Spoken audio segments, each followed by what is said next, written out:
C'est parti. Et bonsoir à toutes et à tous, bienvenue au conseil municipal pour la séance du 25 mai 2023 et on va commencer par les questions du public. Gilles, Ouais, je commence.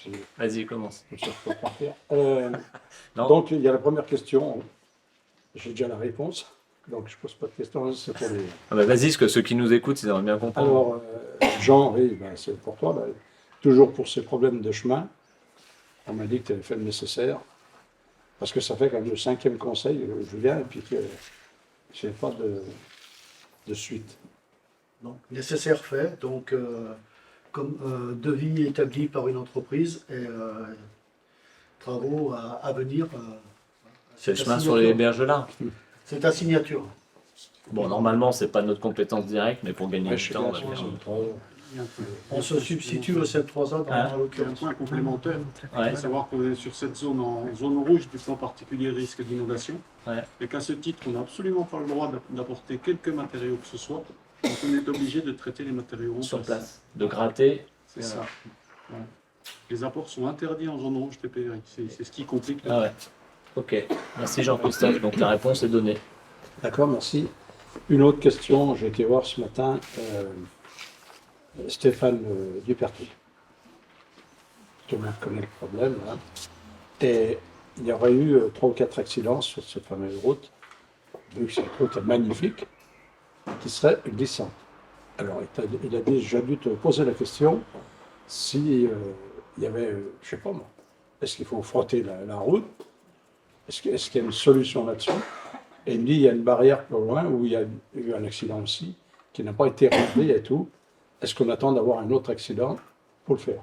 Bon, la réponse, elle est simple, c'est quand il y a une nouvelle couche d'enrobé, il y a une période de lessivage qui est nécessaire et qui est logique.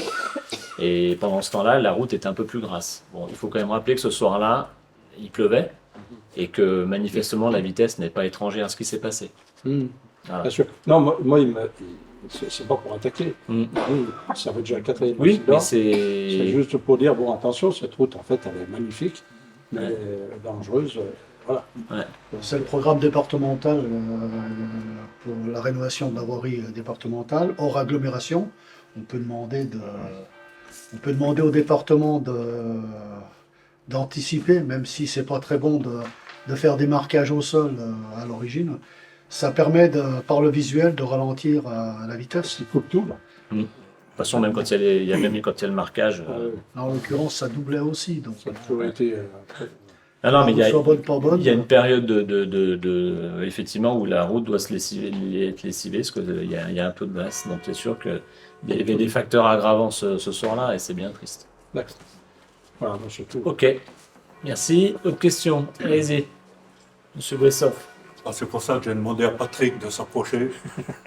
Je dis un grand bravo pour la fresque qui a été faite C'est pas moi qui l'ai fait. à la petite taverne. Non, parce que je voudrais que Patrick, quand il y a le Tour de France, fasse valoriser auprès des médias du Tour de France cette fresque qu'on la voit de temps en temps à la télévision. Alors, c'est prévu parce qu'on les a rencontrés pour préparer justement les points à filmer en priorité. Donc, dans ce secteur-là, il y aura l'harmonie municipale qui doit faire un concert. Et donc, en face, justement, il y a la fresque qui est juste en face.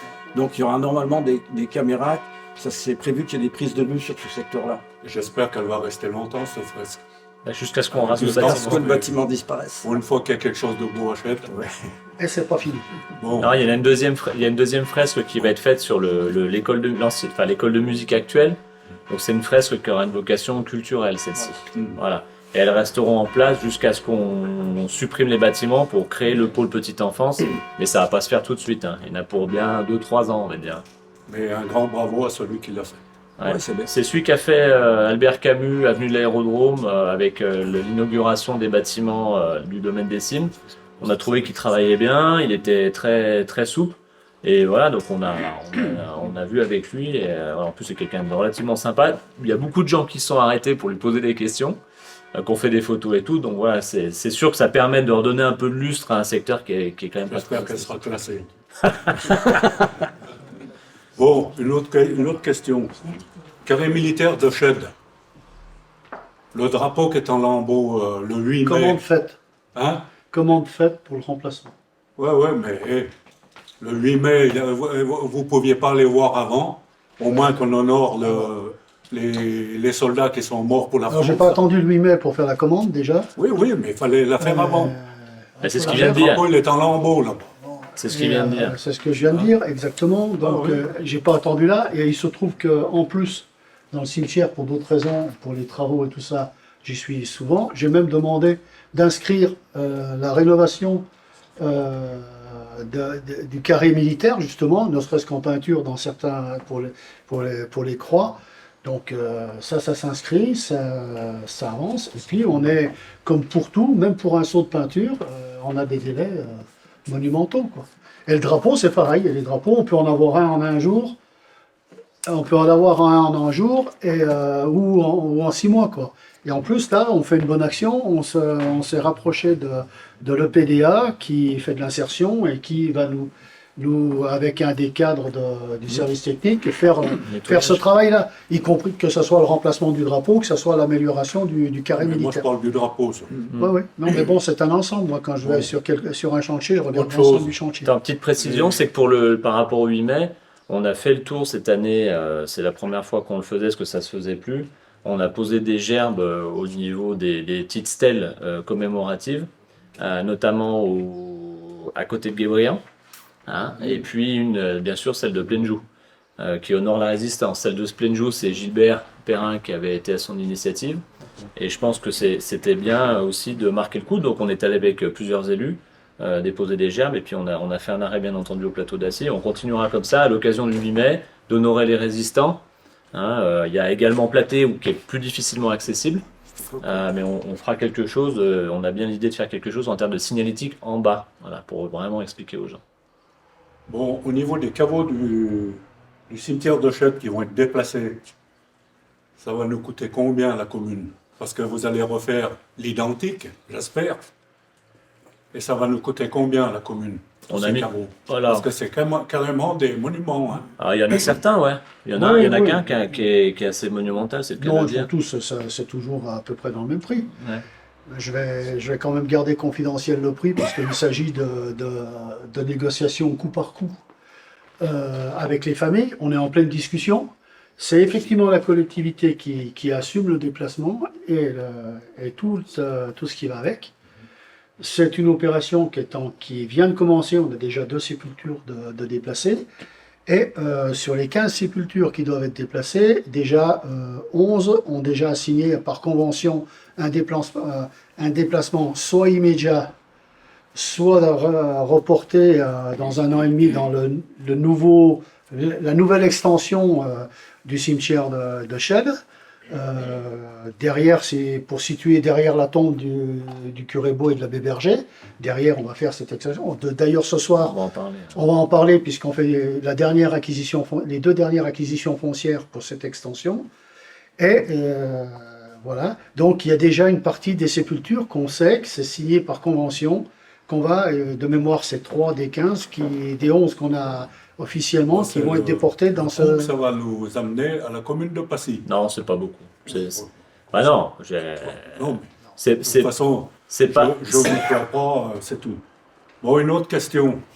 Mais il faut Ça regarder fait- aussi ce qu'on gagne, hein, pardon Henri, il faut regarder ce qu'on gagne, c'est qu'on va gagner de déplacer, certes, il y a un coût, et on a collectivement décidé d'engager ces travaux-là, c'est pour faire la voirie de desserte. Ouais, mais la voirie, il y avait une autre solution que je vous avais proposée avec les gars de chez Benedetti. Elle existe, la voirie pour les poids lourds.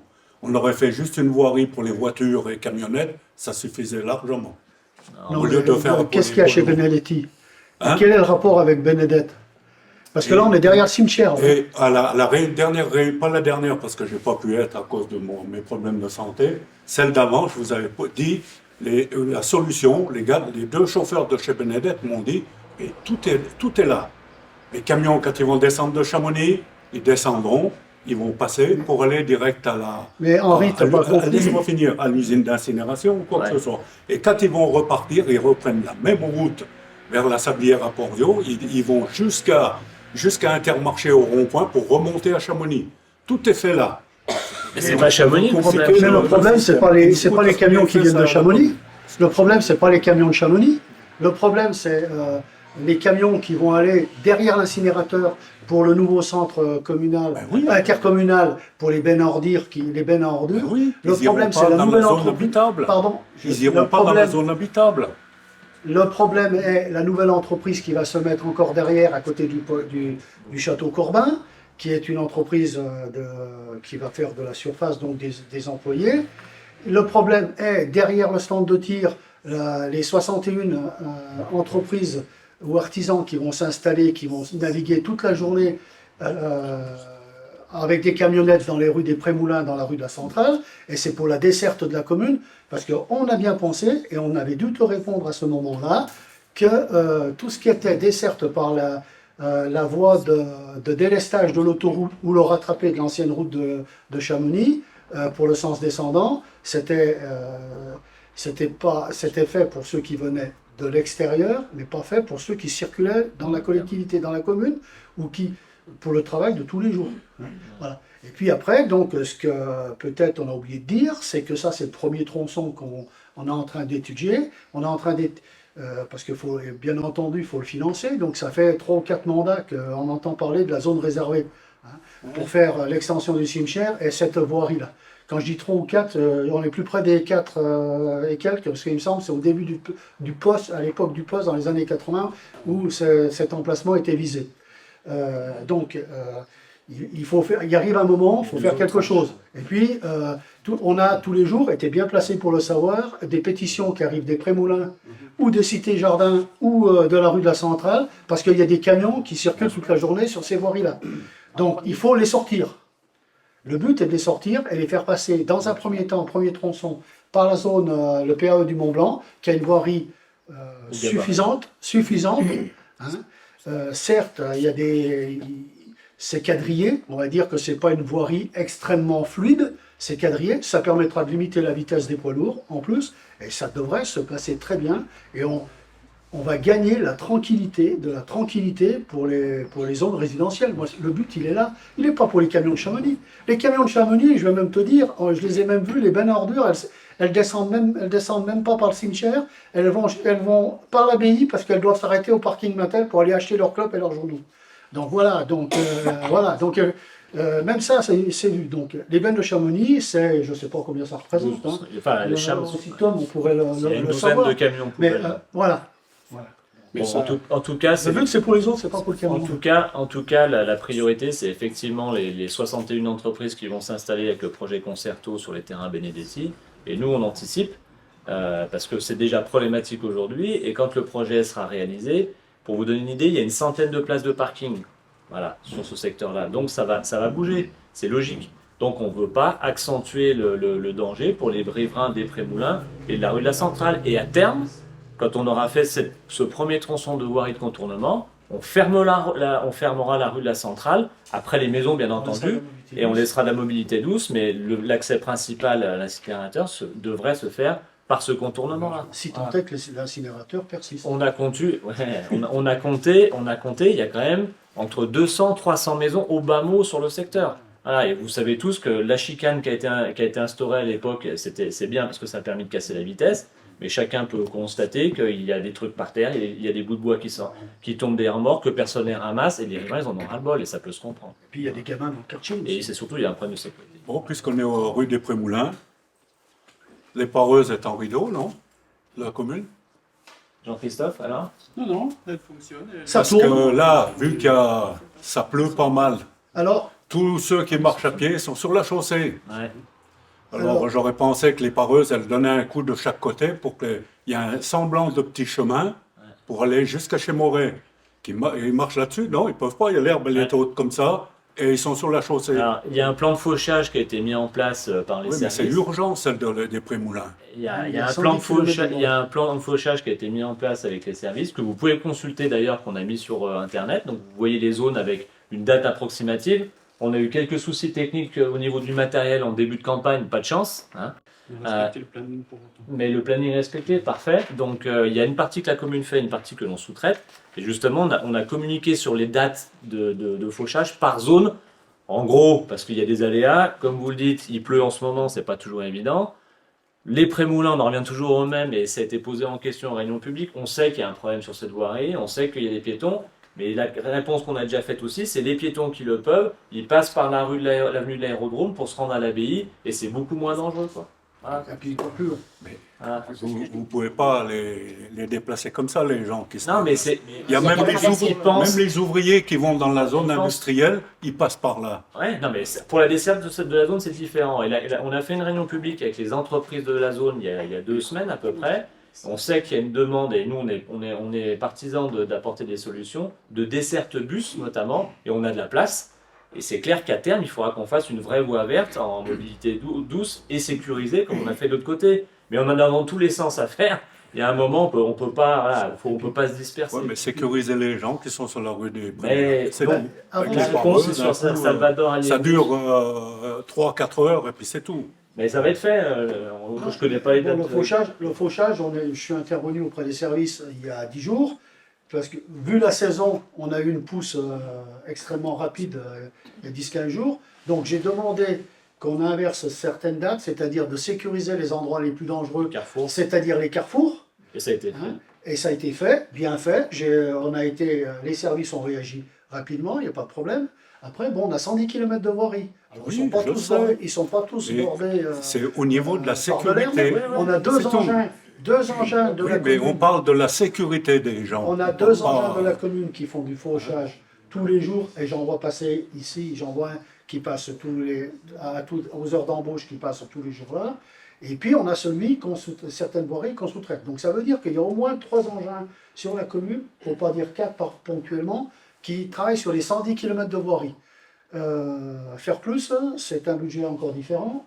Et j'ai envie de dire, faire plus partout, c'est nos impôts nous tous. Donc trouvons le juste milieu pour... En tout cas, il y a une alternative en sécurité piétonne. Ceux qui bossent dans la zone des Raches du Mont Blanc, ils peuvent aussi passer par l'entrée côté ex-Cadboraire pour pénétrer là. C'est un peu moins loin. Et la rue de la Jonction, sous le passage sous le train, n'est pas trop éloigné. Il y a un ralentisseur, certes. Vraiment, les gens passent là. Sinon, Oui, mais sinon, vous mettez un policier municipal qui met une amende aux gens Ouais. qui passent à la rue Ils sont des déjà bien Moulins. occupés. Alors les policiers municipaux, ils font des contrôles radars également là-bas. On a le planning, on regarde avec eux. Ils sont... Dernière Autre question, ouais. Dernière des questions. Je Ouais. vous ai posé au début de votre mandat. Vous c'est bien joli, les molocs qui ont été faits vers la gendarmerie. Mhm. Il y a un chemin qui coupe les 2 grands virages. Mhm. Quand c'est que vous allez mettre le passage clouté pour traverser, parce qu'on voit vraiment les empreintes de trottoir, un passage clouté pour que les gens puissent descendre Je crois là, qu'on peut sur le pas. passage clouté. Je suis pas sûr. Et, Je crois qu'on n'a pas le droit de faire. Oui, mais ils vont. Demain, il y en a. C'est pareil, la sécurité, elle est où? Ouais. Mais S'il y en a un qui se fait faucher, il y a une question de réglementation sur les départementales qui sont notamment en zone d'agglo et sur 2 secteurs comme ça. C'est pas sûr qu'on puisse faire un Ça passage. va descendre Saint-Antoine. Ouais.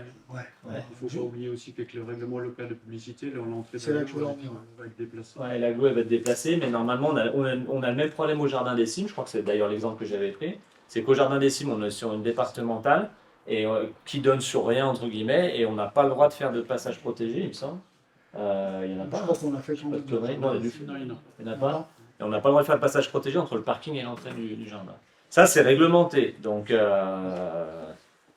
faites Ça, au déplacer, code de la- vous faites après, au code déplacer de la le route. président, c'est tout. ouais, carrément. Ouais. Ah ouais. Bah, le président de la Comcom, on peut le faire venir facilement, mais l'autre, c'est plus compliqué. Le président Sadier sera parmi nous dans quelques temps, je pense. Voilà. Mais Pour couper un ruban on encore. peut se contenter de celui-là. Pardon? Couper un ruban. Pas que ça, mais il viendra pour le tour. Et puis, je pense que le département est un partenaire privilégié de la commune et on est bien content de les avoir. Donc, plus de questions, c'est bon? Allez, merci. On va commencer. Salut Aurélie. Bonjour. Ça va? Oui.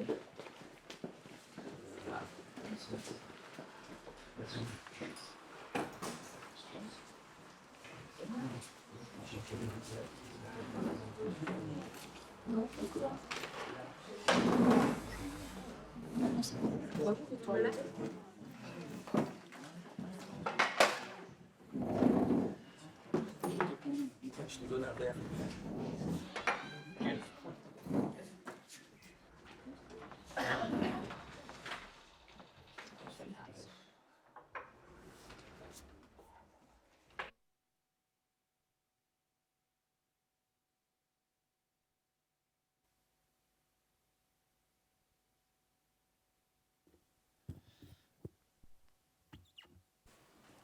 Allez, il est 19h23. Je déclare la séance du conseil municipal donc du 25 mai ouverte. J'atteste que les envois ont été faits dans les règles en termes de temps et puis de publicité également au niveau du dossier du conseil municipal. Je voulais, au nom du conseil municipal, renouveler nos condoléances aux familles qui ont été endeuillées récemment. Au mois de mai, avec la disparition de Jean Gazano qui était président de l'association de chasse et puis qui a été longtemps aussi également au club de Mont-Blanc. Voilà, on a une pensée quand même particulière pour sa famille. Marie-Thérèse Roche, née Bergoin, également Huguette Santi, née Ravasi. Huguette Santi qui était l'épouse de l'entraîneur phare du club de Mont-Blanc, à qui on a donc André Santi, à qui on a donné le nom au niveau du complexe et de nos différents stades et qu'on a inauguré cet automne à l'occasion de l'inauguration du stade synthétique. Et puis deux naissances au mois d'avril, Léo Destré et puis comme Coulon. Vas-y, Christelle, tu peux dire un mot pour Jean Gazano. Il faut que ça chauffe.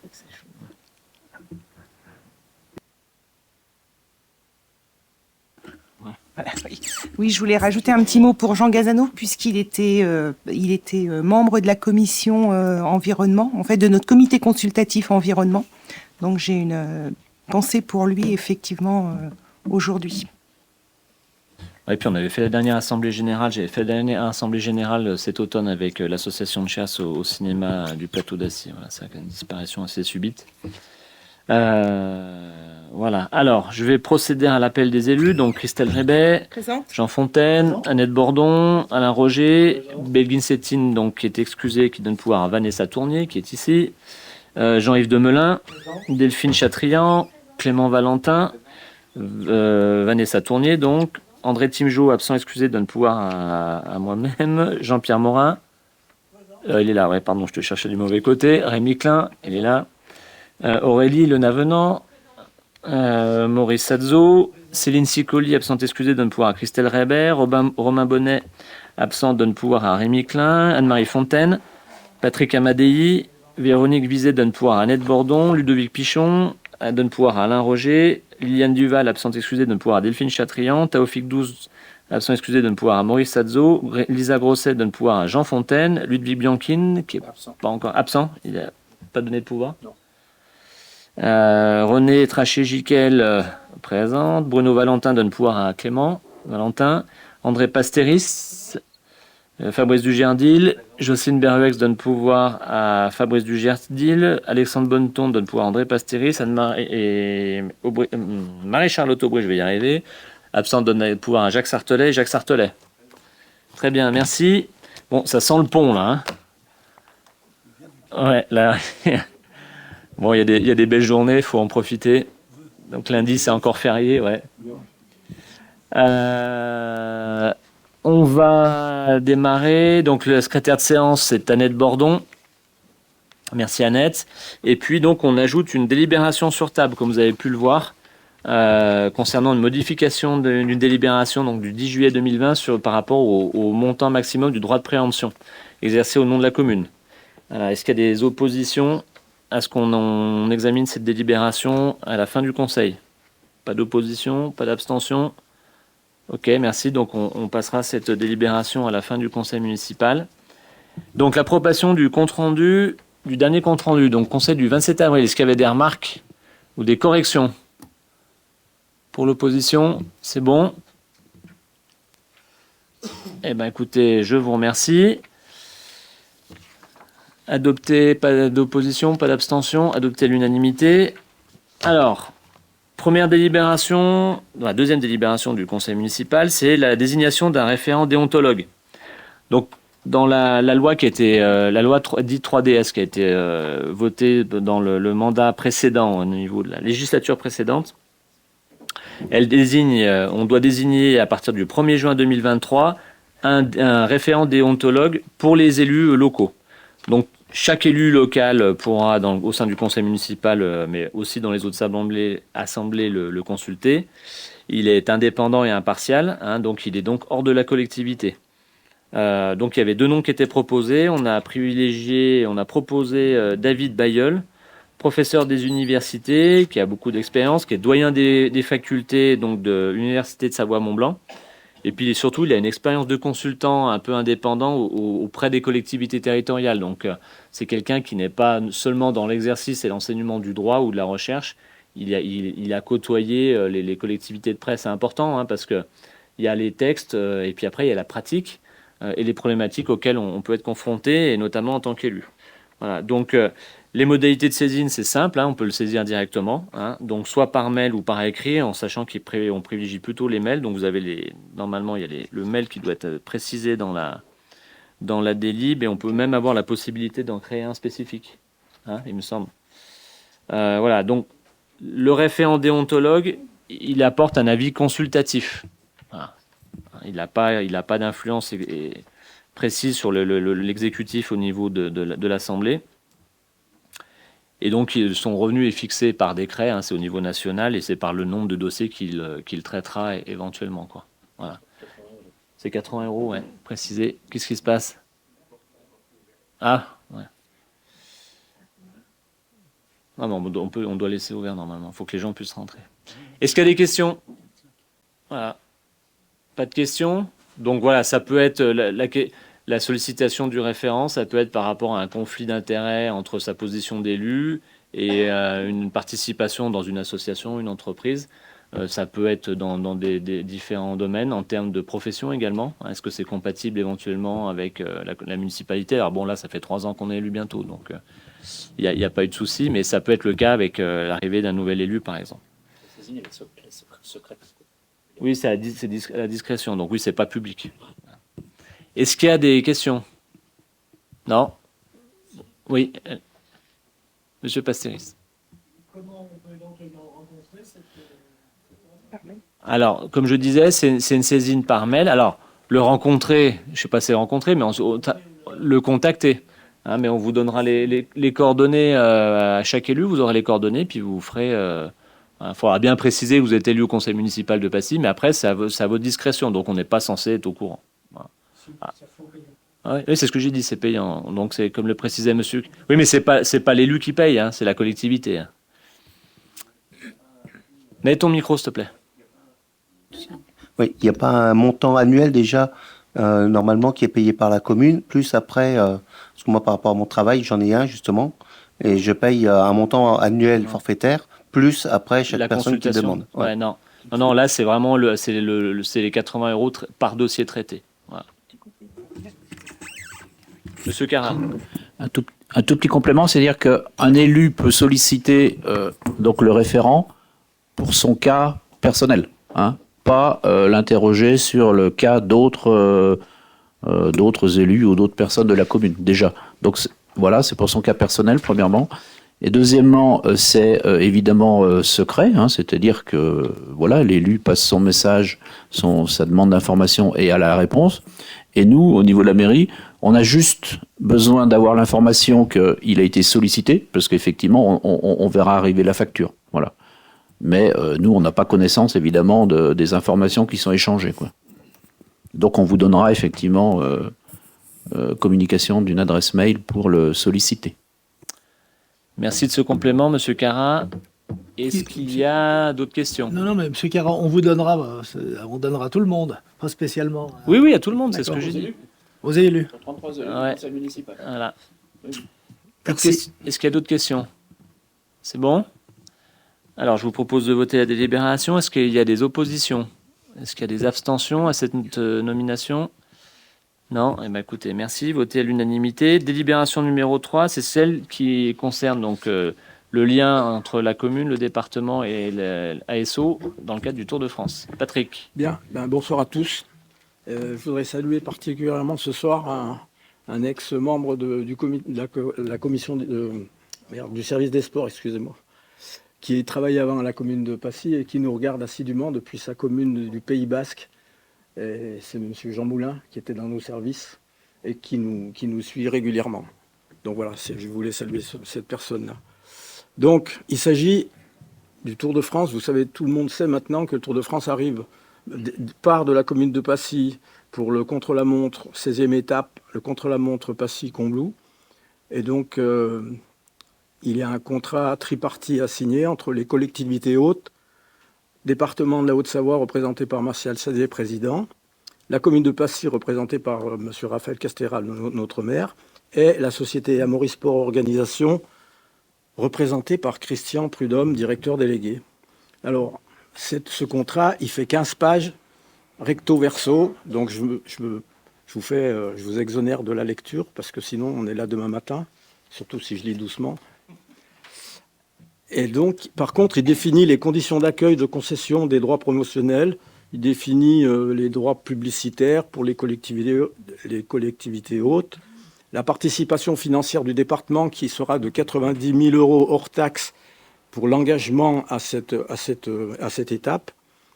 Et puis après, il y a des dispositions financières générales, responsabilité, assurance, garantie des propriétés intellectuelles et données personnelles.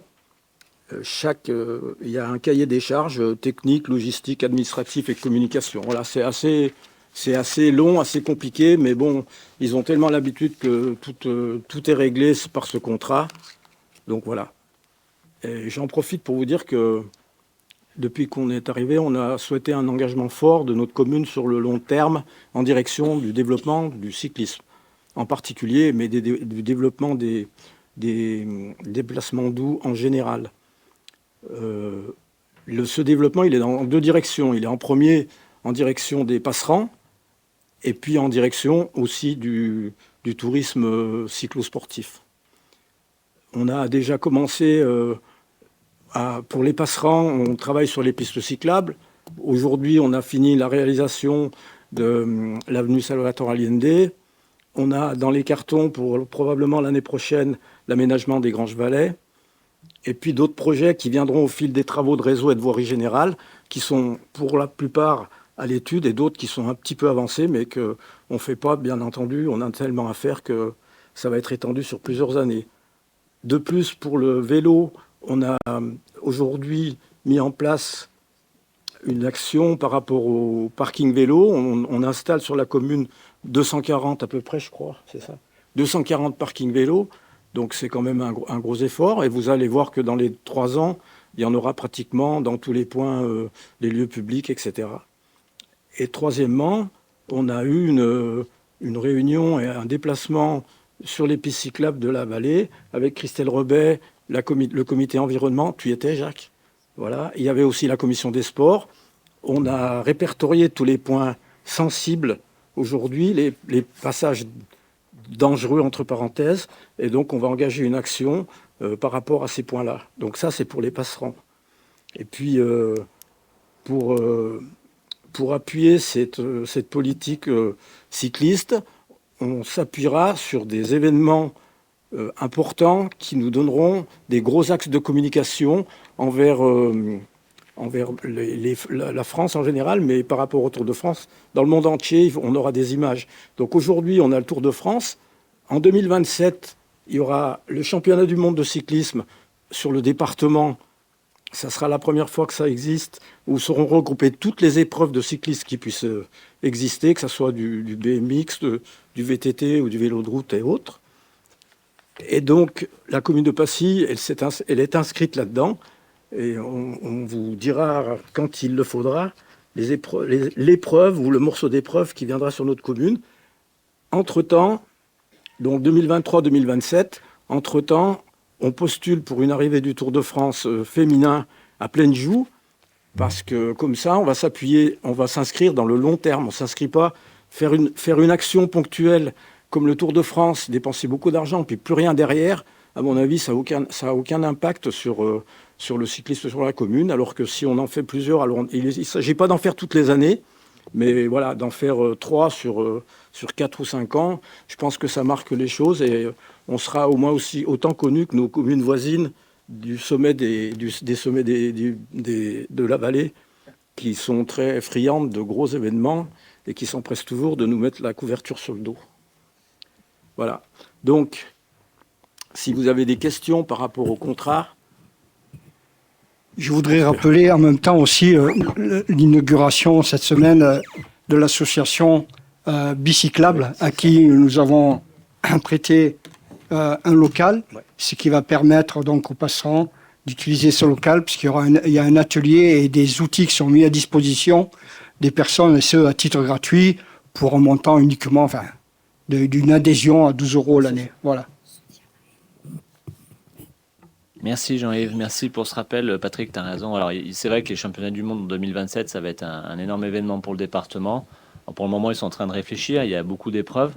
Il y aura probablement quelque chose au Pays du Mont-Blanc. Voilà, donc, c'est sûr que la Côte de Demancy devient un incontournable, mais on aura peut-être mieux à proposer, nous, à terme. Hein. On a plus raide que la Côte de Demancy, c'est ce qu'on a déjà dit aux organisateurs d'ASO. Donc, voilà, je sais qu'ils sont venus en repérage. Là, il y a encore quelques travaux sur un secteur. On verra ce que ça donne à terme. Mais effectivement, le but, c'est de s'inscrire dans le long terme et surtout profiter de ce levier-là pour améliorer nos infrastructures. Donc, je voulais en parler à la fin du conseil, mais voilà, on a eu la labellisation de la ville du Tour de France. On a eu 2 vélos, donc sur les 4 potentiels. Donc, c'est plutôt un bon score pour une première participation, en sachant que les plus petites communes, on a nos communes voisines, sont moins désavantagées, entre guillemets, que les communes de plus de 10 000 habitants. Le cahier des charges est un peu plus exigeant pour nous. Voilà. Ce qui est logique. Donc c'est pour ça, s'il y a des interrogations par rapport au nombre de vélos inscrits sur les panneaux, vous comprendrez qu'il y a il y a un petit handicap pour les grosses communes qui ont un peu plus de moyens, ce qui est logique. Ok, merci Patrick. Est-ce qu'il y a des questions par rapport à ça? Oui, Monsieur Pastéris. Ça marche, hein? Oui, bonsoir. Oui, j'ai bien écouté ton résumé, ton énumération c'est vrai que le Tour de France est effectivement un apport et que notre commune se serve de cette manifestation nationale, voire même mondiale, comme tu l'as dit, c'est formidable pour nos communes. Qu'on en profite, et ça, je saurais, en ce qui me concerne, on a Jacques, qui est notre spécialiste du vélo, qui vous aide bien aussi dans une partie de justement vos réflexions, que ce soit les comment vous appelez ça, comment on appelle ça, les mobilités douces, et je trouve ça très bien, mais il faut quand même pas oublier que ce fameux Tour de France, même vous, monsieur le maire, vous ne saviez pas qu'il allait arriver. Donc après, je trouve un petit peu cocasse que dans vos énumérés ou dans vos présentations, c'est comme si, comme vous vous targuez souvent d'avoir tout ça dans votre programme électoral du départ, pas tout ça, tout ce que vous dites. Je ne parle pas du Tour de France, justement. Et il faut juste signaler que c'est un fait de hasard ou une décision purement et simplement de ASO qui, je ne sais pas pourquoi, je ne suis pas dans le secret des dieux, mais qui au départ, je pense, ne devait pas du tout passer par Passy. Peut-être que, là je ne suis pas dans le secret des dieux, peut-être que le directeur de ASO vous a dit pourquoi ils avaient atterri, ça s'était passé là. Mais c'est pas vous, maire de Passy, monsieur Castéra, qui pouvez prendre la gloriole de ce Tour de France. C'est un fait de hasard. Voilà. Donc c'est juste remettre un petit peu les choses à plat. Par contre, tout ce qui est effectivement, ce qui est fait par l'équipe majoritaire, c'est difficile de dire que c'est pas bien. Ouais, comme quoi. Mais vous êtes bien aidé par Jacques Sartelet. Je le reprécise une autre fois. Alors, premièrement,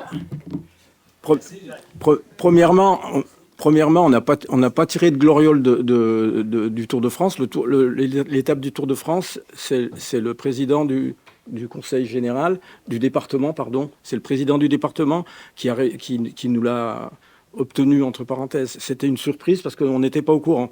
Donc, il n'y a pas de gloriole là derrière. Par contre, on postulera, on postulera au Tour de France. Il y a une arrivée d'étape du Tour de France féminin. Et c'est pareil pour les championnats du monde. C'est pas nous qui avons décidé. C'est bien le président donc, du département qui est le moteur là-dedans pour nous, voilà, parce qu'on a des bonnes relations avec eux. Et puis donc, bien entendu, Jacques Sartelet, il le sait très bien. Il participe avec nous. Et il fait un très bon travail dans nos équipes de commission. Donc il n'y a pas de souci avec ça, on est reconnaissant par rapport à ça. Alors contrairement à une petite précision, puis on va passer à la délibération suivante, bon, contrairement à d'autres communes, je ne sais pas si vous avez remarqué, mais on est quand même plutôt modeste et la gloriole, c'est pas trop notre manière de faire, premier point. Deuxième point, moi j'étais au courant avant tout le monde, et c'est logique, par rapport à l'attribution de cette épreuve, et on m'avait demandé de garder le secret, c'est ce que j'ai fait, en toute confiance avec le président du département et Christian Prudhomme. Deuxième point. Et puis comme troisième point, comme l'a précisé Patrick, On a déjà postulé, là, on a déposé le dossier pour effectivement avoir une arrivée du Tour de France féminin. Et c'est dans ce cadre-là qu'ils ont vu que Passy était intéressé. Et comme quand l'année dernière ils sont passés, ils ont vu l'avenue Joseph Torres, ça les a intéressés d'autant plus parce qu'il y avait de la place et un linéaire suffisant par rapport à ce contre-la-montre. Donc nous, on est très contents et on le répétera jamais assez. On remercie le président du département par rapport à son rôle qui est extrêmement moteur et notamment pour les championnats du monde de 2027. Je pense personne ne le contestera. Et bien entendu, on est à leur côté et on les remercie encore de leur soutien. Et pas que dans ce domaine-là, je le précise également. Voilà, donc nous, ce qu'on veut simplement, c'est, on sait qu'on a une grosse épreuve. Le contre-la-montre, c'est une épreuve qui dure beaucoup de temps. Ça va mobiliser une grosse partie de la commune et on fait le maximum avec nos équipes pour que ça se passe le mieux possible. Voilà. Et puis je pense que par rapport à ce que nous ont dit les passerands, moi je suis encore surpris, il y a beaucoup de ferveur autour de cette épreuve-là. Et quelque part, on peut être fier, nous à Passy, qu'on apporte un peu de bonheur aux gens. C'est simplement ça. Une épreuve, je l'ai déjà dit, qui est gratuite. Contrairement à tout ce qui est vendu aujourd'hui, un match de foot, les concerts, je ne parle pas de la télé payante pour les épreuves diverses et variées. Donc aujourd'hui, chacun peut profiter du Tour de France sur notre territoire, que ce soit Passy, Combloux également. Je rappelle que dimanche 28, on fait le parcours du contre-la-montre. On va partir de Domancy dans le cadre de l'Adresse dans le Narbon. Donc voilà, je pense que c'est tout le territoire qui en tirera profit, et notamment notre commune qui mérite d'être connue par rapport au cyclisme et à la variété de ce qu'elle peut proposer. Voilà.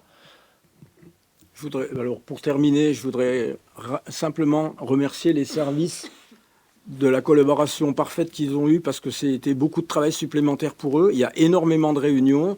On va souvent à Annecy, on est allé à Annemasse. Voilà, donc c'est beaucoup de travail en plus de leur travail pour s'occuper de la commune en général. Et donc ils jouent tous bien le jeu, le personnel en général et les services techniques en particulier, mais tous les services ils sont derrière nous et ils comptent pas leur temps pour nous aider. Voilà. Merci Patrick. Alors, on passe cette délibération au vote. Est-ce qu'il y a des oppositions ? Est-ce qu'il y a des abstentions ? Merci, voté à l'unanimité. Donc c'était bien que tu le précises, c'est le département qui prend en charge. C'est pas le cas dans tous les départements, mais c'est un choix politique fort. C'est le département qui prend en charge les droits d'inscription de toutes les communes étapes en Haute-Savoie. Donc je pense que... Et qui en plus en profite pour refaire les axes. Et c'est pour ça que je parlais de levier tout à l'heure. En termes de levier d'investissement, c'est le moyen d'accélérer certains investissements. C'est ce qu'il faut essayer de tirer parti en termes de politique et d'aménagement local. Donc voté à l'unanimité, merci. On passe à la délibération suivante. Merci Patrick. Délibération suivante, la numéro 5, c'est pour Alain. On va parler un peu. Ah mince, j'ai raté la 4. Ah il est pour moi celle-là. Donc André Timjo est absent. Donc moi, je ne prends pas part au vote parce que Alain est administrateur. Merci Alain de cette précision. Donc André aurait fait pareil d'ailleurs. Donc c'est le contrat d'objectif de libération numéro 4, c'est le contrat d'objectif entre la commune et l'entreprise d'insertion AZETA et PEPS, la pépinière d'entreprise. Bon, on l'a expliqué à plusieurs reprises, vous avez pu voir les différentes communications qui ont été faites. PEPS, c'est la pépinière qu'on a créée, qu'on a initiée, surtout à l'instar d'André Timjo. On travaille avec Symbiose Project par rapport à l'animation. Donc ça nécessite bien entendu un financement. Là, on vous propose donc une convention d'objectif pour 2 ans, pour un montant de 10 000 euros. La Comcom Pays du Mont-Blanc est également associée à ce travail. Le but, c'est de favoriser, de soutenir les nouveaux entrepreneurs, de bénéficier du savoir-faire des dirigeants qui participent au niveau du comité de pilotage. Il y en a une douzaine désormais. Et puis que ces dirigeants leur fassent profiter de leur expérience et qu'ils les aiguillent par rapport au montage et au développement surtout de leurs entreprises. Voilà. Est-ce qu'il y a des questions ? Pas de questions. Est-ce qu'il y a des oppositions ? Des abstentions? Merci, voté à l'unanimité. Je précise aussi que grâce à PEPS, on a été labellisé French Tech. Donc là, on a créé une French Tech sur un périmètre un peu plus large, mais c'est la pépinière qui était à l'initiative et AZETA également. Donc la French Tech labellisée par le ministère de l'économie et qui englobe les 3 Comcom, Chamonix, Pays du Mont-Blanc, Écluse également. Voilà. Alors la French Tech, elle vise à développer surtout les startups Mais les startups, c'est pas que le domaine informatique. Les startups, c'est dans tous les domaines. Ça peut être le médical, ça peut être dans tout ce que vous voulez. Mais c'est surtout donc startups en français, c'est les jeunes pousses, c'est les jeunes entreprises innovantes avec des stratégies qui sortent un peu des sentiers battus. Donc voilà, c'est une super nouvelle parce que les labellisations French Tech, il y en a eu 2 dans le pays. Et on est la première dans un territoire non urbain. Voilà, côté plutôt périurbain. Ça se fait plutôt dans les grandes villes d'habitude. Merci. Alors, ce coup-là, c'est pour Alain, délibération numéro 5. Oui, bonsoir. Il fait voter, oui. Donc, il s'agit là d'indemniser pour la délibération 5 et la 6 deux commerces qui ont été impactés par les travaux de rénovation de l'avenue Salvador Allende. Donc, ces indemnisations ont été basées sur le travail du cabinet Acti Public que l'on a mandaté et qui a comparé un peu les travaux, les résultats et chiffres d'affaires sur les périodes équivalentes à celles impactées par les travaux des années 2019 et jusqu'à 2022. Donc, à partir de là, avec, comme on a 2 structures commerciales qui ont à peu près les mêmes niveaux de chiffre d'affaires, nous avons pris l'option d'avoir des indemnités équivalentes puisqu'ils ont été impactés en même temps et de la même façon en termes d'accessibilité durant les travaux. Voilà. Donc, nous proposons pour le commerce Fil Magique et une indemnité de 3 055 € et la même chose pour le commerce au Montagnard. Est-ce que vous avez des questions? Oui. Quel est le pourcentage en rapport au chiffre d'affaires? C'est pas. Comment ça a été décidé? Ça a été décidé sur les bases du travail d'Acti Public qui a fait un comparatif entre les chiffres d'affaires réalisés de 2019 à 2022. D'accord. Sur des périodes équivalentes. Je veux dire par là, est-ce que le pourcentage qui est versé est différent ou c'est toujours plus ou moins le même? C'est le manque à gagner. Le pourcentage. Non, on parle de manque à gagner. On parle pas de pourcentage. On parle de chiffres vérifiés. Donc, oui, vous avez les chiffres vérifiés. Vous avez un chiffre d'affaires qui a été perdu, donc une perte déclarée est reconnue sur 2019, 2020 et 2021. Ouais. Déjà, dans les calculs... Il n'y a pas de perte en 2019 ni 2020. Ça a été les chiffres d'affaires qui ont servi à faire du comparatif. C'est la base. Ouais. Et là-dessus, on obtient un chiffre. Ouais. Ce chiffre-là, on y a. C'est celui-là qu'on vous propose. On met un pourcentage qui permet d'obtenir ce chiffre. C'est pas un pourcentage, c'est une valeur absolue. C'est une valeur absolue qu'on a définie. Voilà. Donc, de ce qui a été perdu en chiffre d'affaires. D'accord. Par rapport à l'impact des travaux. Donc, voilà, on n'est pas en pourcentage, hein, on l'aurait écrit autrement. Et l'année Covid, on l'oublie. L'année Covid, elle a été comptée dans... Non, l'année Covid, elle a été différenciée, elle n'a pas été prise en compte. Si, elle a été prise en compte, puisqu'on est de 2019 à 2022. D'accord. Donc, voilà. Et l'année Covid, elle est pour tout le monde. Hein. D'accord. Et ce fameux montant qu'on obtient, est-ce que vous pensez qu'il est correct? C'est par rapport à... Alors, pour tout vous dire, de façon tout à fait transparente, on avait des petites différences entre les estimations. Oui, je le sais. Des petites différences. Et on a préféré avoir une indemnisation qui soit la même pour les 2 commerces, parce qu'ils ont été impactés de la même façon pour des chiffres d'affaires qui semblent similaires. Ce qu'il faut préciser, c'est qu'on a choisi la fourchette haute. Voilà. Pas la fourchette c'est la fourchette haute, bien entendu. Et puis, ce qu'il faut également préciser, c'est que le cabinet Acti Public, il travaille sur le chiffre d'affaires. Mais le chiffre, c'est pas toujours ce qui est le plus intéressant, mais également sur le taux de marge. Donc, c'est le calcul qu'ils nous ont proposé, c'est sur ces 2 bases-là. Hein. Donc, et encore une fois, nous, ce qu'on souhaite, c'est avoir la partie la plus favorable à ces deux commerces. Et qui font sensiblement le même chiffre d'affaires. Oui, Voilà. je sais. Bah, moi, je savais pas. Donc, nous, quand on a vu ça, voilà. C'est pour ça. Donc, et comme l'a dit Alain, voilà, la fermeture les a impactés de la même manière tous les deux au niveau des travaux. Ils sont toujours restés accessibles, hein, ils n'ont jamais été Maintenant, complètement coupés. Hein. D'accord, non, mais je ne dis pas le contraire. Maintenant, moi, j'ai pour sentiment que, donc je connais exactement les pertes ou la perte de chiffre d'affaires et les calculs sur lesquels ont été basés, parce que les deux commerces, en l'occurrence, je suis allé les voir, ils m'ont donné exactement les documents qui ont été envoyés à Actif, c'est ça? Voilà, j'ai vu le résultat aussi, qui arrive à 3055 €. Donc je dis, moi, j'en ai discuté avec quelques-uns du groupe, je trouve ça faiblard. Voilà, si vous voulez que je vous dise.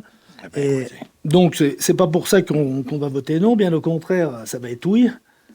Mais maintenant, c'est pour ça que je le proposerai tout de suite, au lieu de les faire pour l'un comme pour l'autre.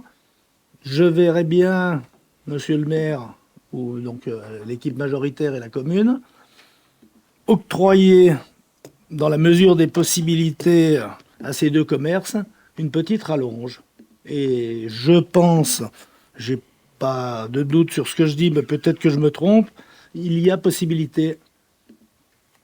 Il y a possibilité. Donc c'est une proposition, mais écoutez, à côté de ça, s'il vous plaît, à côté de ça, ce montant-là nous convient, bien évidemment, mais en ayant vu, je ne veux pas les dévoiler, bien que les deux commerces m'ont autorisé à le dire en public, je ne le ferai pas, ça ne sert à rien, parce que voilà, c'est inutile. Et je suis, comme vous le savez, chef d'entreprise, et je trouve ça un petit peu faiblard. Et surtout, par rapport à votre... j'ai fait quelques réunions publiques où j'ai suivi les discours de monsieur le maire et de l'équipe majoritaire, prônant le petit commerce local qui serait soutenu le mieux possible dans la mesure des moyens de la commune. Je pense aussi que, vu les moyens que vous utilisez pour dépenser l'argent public et acheter des biens qui ne correspondent pas tout à fait, suivant mon avis, aux vraies valeurs, ça sera peut-être pour le bien de la commune plus tard, j'en sais rien, je l'espère. Et là, c'est peut-être le moment d'envoyer une petite rallonge. Voilà ce que je pense, mais... Écoutez, on n'a pas... Je vous demande de réfléchir à ça. Non, mais... Bon, chacun son tour, donc c'est bon, vous avez fait vos arguments. Alain. Donc, vous savez qu'on est gestionnaire de l'argent public et qu'on doit l'utiliser à bon escient et en fonction de critères qui soient objectifs et qui soient pour tout le monde les mêmes, quand on se retrouve dans la même situation. Il ne vous aura pas échappé quand même qu'on avait fait déjà une indemnisation pour le commerce de votre ancien colistier, et on l'a fait sur les mêmes bases, hein, avec la même méthodologie, et le montant, il a été nettement supérieur parce que le chiffre d'affaires était nettement supérieur, mais on l'a fait de la même façon objective. Donc il y a un pourcentage qui est lié au chiffre d'affaires. Aujourd'hui, ça donne ce montant. Oui. Aujourd'hui, ça donne ce montant. C'est le montant qu'on propose au conseil municipal. Voilà. J'entends. Comme on a proposé le montant qui avait été attribué à M. Doré sur les mêmes bases de calcul. J'entends, mais je vous ai justement pas parlé de M. Doré, qui effectivement était un de nos anciens colissiers, qui ne s'est pas plaint du tout du montant. Donc, j'estime que ça lui suffisait ou que ça lui allait bien.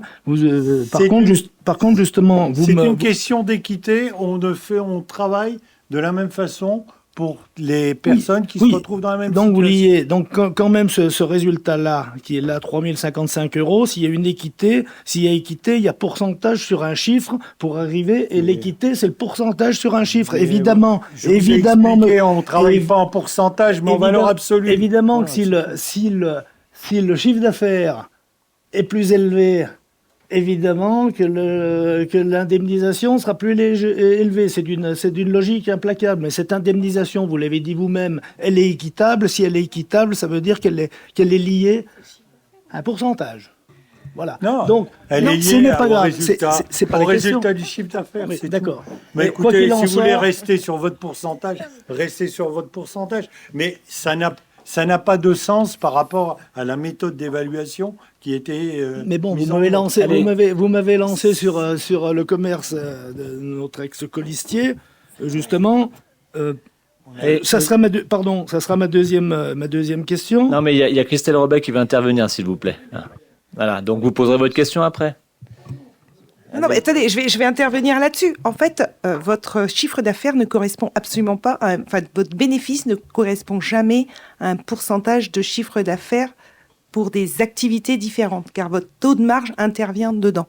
Donc là, ben si, vous pouvez avoir 100 000 euros de chiffre d'affaires et avoir 70 000 euros de charge ou 50 000 euros de charge. Tout va dépendre du commerce que vous tenez. Conclusion, votre bénéfice à la fin n'est pas le même. Donc là, en fait, l'indemnisation se fait sur la perte de bénéfice. Et de toute façon, on ne peut pas aller au-delà de la perte de bénéfice parce que sinon, on donne de l'argent public à une société commerciale. Et c'est pas possible. Donc, on a estimé, Acti Public nous a donné un chiffre qui était le chiffre de perte de bénéfice. Effectivement, intervient, comme l'a dit Alain, le chiffre d'affaires et le taux de marge qui n'est pas forcément le même sur les deux commerces. Bon, là, il se trouve qu'on arrive au même résultat. En plus. Et c'est la méthode qui avait été utilisée déjà pour l'indemnisation des commerces qui étaient été impactés par les travaux de l'avenue de la Plaine. Pareil, c'est la même chose. Donc, voilà. Monsieur Roger, je l'ai vu aussi, mais les chiffres, je les connais, il me les a communiqués aussi, et il s'en est pas plaint. Non plus. Allez, dernière question. Excusez-moi, monsieur le maire, on a quand même le droit de débattre, on est là pour débattre. Je pense qu'on a répondu aux questions. Non, vous n'avez pas répondu à ma question. Je pense que tout le monde peut en témoigner. La question. Non, ma question, elle est, est-ce que vous pensez qu'il ne serait pas judicieux d'augmenter un petit peu ce... Si Donc, vous l'avez expliqué que l'argent public, on ne peut pas le donner à un commerçant. Moi, j'ai des informations comme quoi si monsieur le maire décide ou le conseil municipal décide de faire une subvention supplémentaire, une aide supplémentaire, c'est tout à fait réalisable. C'est un souhait ou un vœu qui à première vue, c'est pas le vôtre. Alors, Donc, je pense tout. que vous n'avez pas bien écouté ce qu'a dit Alain Roger tout à l'heure. On peut pas différencier les méthodes de calcul et d'indemnité suivant les commerces, parce qu'après, on va nous reprocher, et ça serait bien légitime, de pas avoir de traitement équitable. Donc, on travaille avec un cabinet. C'est pas la mairie qui a fait le calcul, c'est un cabinet indépendant, Acti Public, qui a déjà travaillé pour la commune sous les précédents mandats. On a repris le même. Donc avec la même manière de faire. Il se trouve que ces commerces-là, ils ont sensiblement le même chiffre d'affaires et sensiblement le même taux de marge. Donc il se trouve qu'on arrive à un montant d'indemnité, et comme l'a rappelé Christelle, c'est une compensation de la perte, voilà, qui est sensiblement la même. Et encore une fois, on le rappelle, on n'est pas là en train d'ergoter sur 200 euros. On ne peut pas négocier sur un coin de table. On n'est pas au bistrot là. Hein, on est sur de l'argent public, donc on est obligé de se baser sur des méthodes comptables. Et le budget de la commune, il marche suivant des règles également. Voilà. Donc, comme on l'a dit tout à l'heure, on a pris une période qui est la plus favorable pour les deux commerces, pour justement qu'ils aient le maximum de ce que l'indemnité peut être. C'est tout simplement ça. Voilà. Et puis j'espère qu'aujourd'hui, avec la réouverture, donc elles ont vu tout de suite la différence avec l'ouverture de la rue début décembre. Hein, les clients sont venus assez facilement et assez massivement. Et l'objectif, c'était que ça se fasse avant Noël également. Voilà. Donc, je peux pas. Aujourd'hui, je pense qu'on est assez clair sur la méthode de travail. Et si demain il y a d'autres indemnités sur d'autres secteurs, on procédera de la même manière. Voilà. C'est l'intérêt d'avoir un cabinet indépendant. Alors, est-ce que l'on peut passer au vote? Juste une petite aparté, si c'est possible, par rapport à la Grand Rue Salvador Allende. Vous avez mis des quilles de chaque côté de la route au niveau des passages piétons. Et quand on reprend la rue de la Couta, je ne sais pas comment vont passer les bus. Ces travaux-là ont été refusés et vont être repris. D'accord. Notamment les deux quilles de la Coutetaz vont être carrément supprimées. Elles ont été posées beaucoup trop près de la bordure de trottoir et en plus mal fixées. Donc, si vous faites attention en passant, on va pas donner d'idées aux jeunes, mais c'est pas un sabre, voilà. Genre. Bon, si vous voulez bien, on peut passer au vote. Donc, concernant l'indemnisation du commerce du fil magique, nous proposons une indemnité de 3 055 €. Est-ce qu'il y a des contre, des abstentions adopté à l'unanimité. Merci. Concernant l'indemnisation du commerce aux montagnards, nous proposons une indemnisation de 3 055 €. Est-ce qu'il y a des contre? Des abstentions adoptées à l'unanimité? Merci. Délibération suivante. Admission en non-valeur et dossier d'effacement de dette pour le budget principal. Donc ça, c'est comme, vous savez, les marronniers, ça revient tous les ans. Quand le trésorier a fait un petit peu son état des lieux de toutes les créances qui n'ont pas été honorées, après toutes les procédures de relance et donc d'opposition ou des tentatives de saisie sur revenus, etc., eh bien, il nous dit, à un moment donné, on ne peut pas récupérer cet argent. Là, vous avez donc une liste, ça correspond à des prestations de cantine, de garderie, etc., quoi, pour le budget principal. Donc, ça part de 1999, vous voyez, on remonte loin quand même, hein, jusqu'à 2022. 2022, il y a 48 €. Mais ça fait un total quand même de 8 313,85 € qu'il faut absorber comme une dépense sur notre budget, auquel viennent se rajouter l'application de décisions juridiques définitives qui imposent à la collectivité toute action en recouvrement pour un montant total de 1 696,61 €, suite soit du surendettement, soit pour un commerce dont la cessation par insuffisance d'actifs a été reconnue pour 1 000 €, par exemple. Voilà.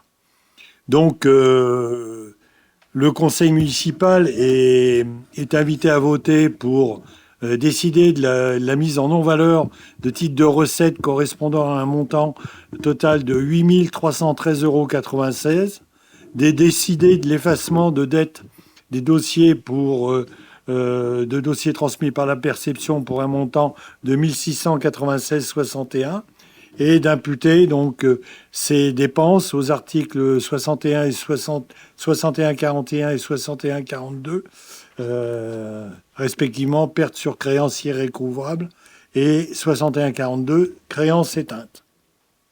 Est-ce qu'il y a des questions? Bon, on passe au vote. Est-ce qu'il y a des contre? Des abstentions? Adopté à l'unanimité, merci.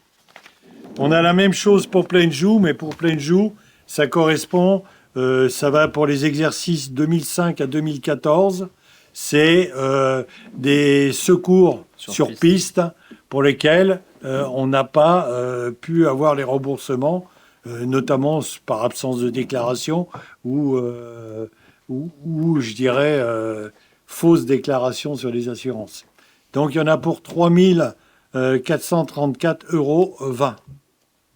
Donc, il est demandé donc au Conseil d'approuver la mise en non-valeur de cette somme et de dire que les charges sont imputables à l'article 65-41, perte sur créance irrecouvrable sur le budget de Plainjoux. Est-ce qu'il y a des questions? Non. On passe au vote. Donc, est-ce qu'il y a des contre? Des abstentions? Adopté à l'unanimité. Merci. Merci Alain. On va passer aux travaux en forêt communale avec demande de subvention. Oui, donc les deux délibérations suivantes, c'est deux délibérations qui concernent des demandes de subvention pour des travaux en forêt. Donc la première, c'est une demande de subvention auprès de la région Rhône-Alpes pour des travaux communaux qui vont être, des travaux en forêt communale qui vont être faits par l'ONF sur l'année 2023. Donc dans ces travaux, c'est des éclaircissements de semis et du dépressage aussi. Donc, c'est-à-dire une réduction des densités de peuplement. Donc, le montant estimatif des travaux, c'est 4 065 €. La subvention que l'on demande, c'est 30%, donc c'est le taux de subvention maximal. Donc, c'est une subvention qui est demandée pour 1 219,50 €. Et donc, il y aura un autofinancement communal de 2 845,50 €. Donc, on demande donc de bien vouloir nous autoriser le maire à solliciter cette aide auprès de la région Auvergne-Rhône-Alpes. Est-ce qu'il y a des questions? Donc on va passer au vote. Est-ce qu'il y a des contre, des abstentions? Donc à l'unanimité. Et la deuxième délibération, donc là, c'est dans le cadre d'un projet, donc d'une subvention Sylvact Rhône-Alpes. Donc Sylvact, en fait, c'est une association qui regroupe des mécènes. Et cette association a pour objectif, donc pour mission de préserver le patrimoine financier. Et donc, il finance des actions forestières vertueuses. Patrimoine forestier, excuse-moi. Financier. Le patrimoine forestier. Ah mince. Donc, préservation du patrimoine forestier et donc qui finance des actions forestières vertueuses qui ont un impact positif sur le climat, la biodiversité et le paysage. Donc, le Sylvact, en fait, c'est la communauté de communes qui a répondu à cette association. On a défini des modes de gestion en fonction de la forêt que l'on avait. Donc, en fonction de si on avait une forêt plutôt de conifères, une forêt mixte, en fonction des altitudes. Et donc, on va faire ce mode de gestion et il y a un contrôle. Donc, on a des taux de subvention qui peuvent aller jusqu'à 50%. Ces contrôles sont faits tous les ans et on nous retire les subventions si ce n'est pas fait correctement. Voilà.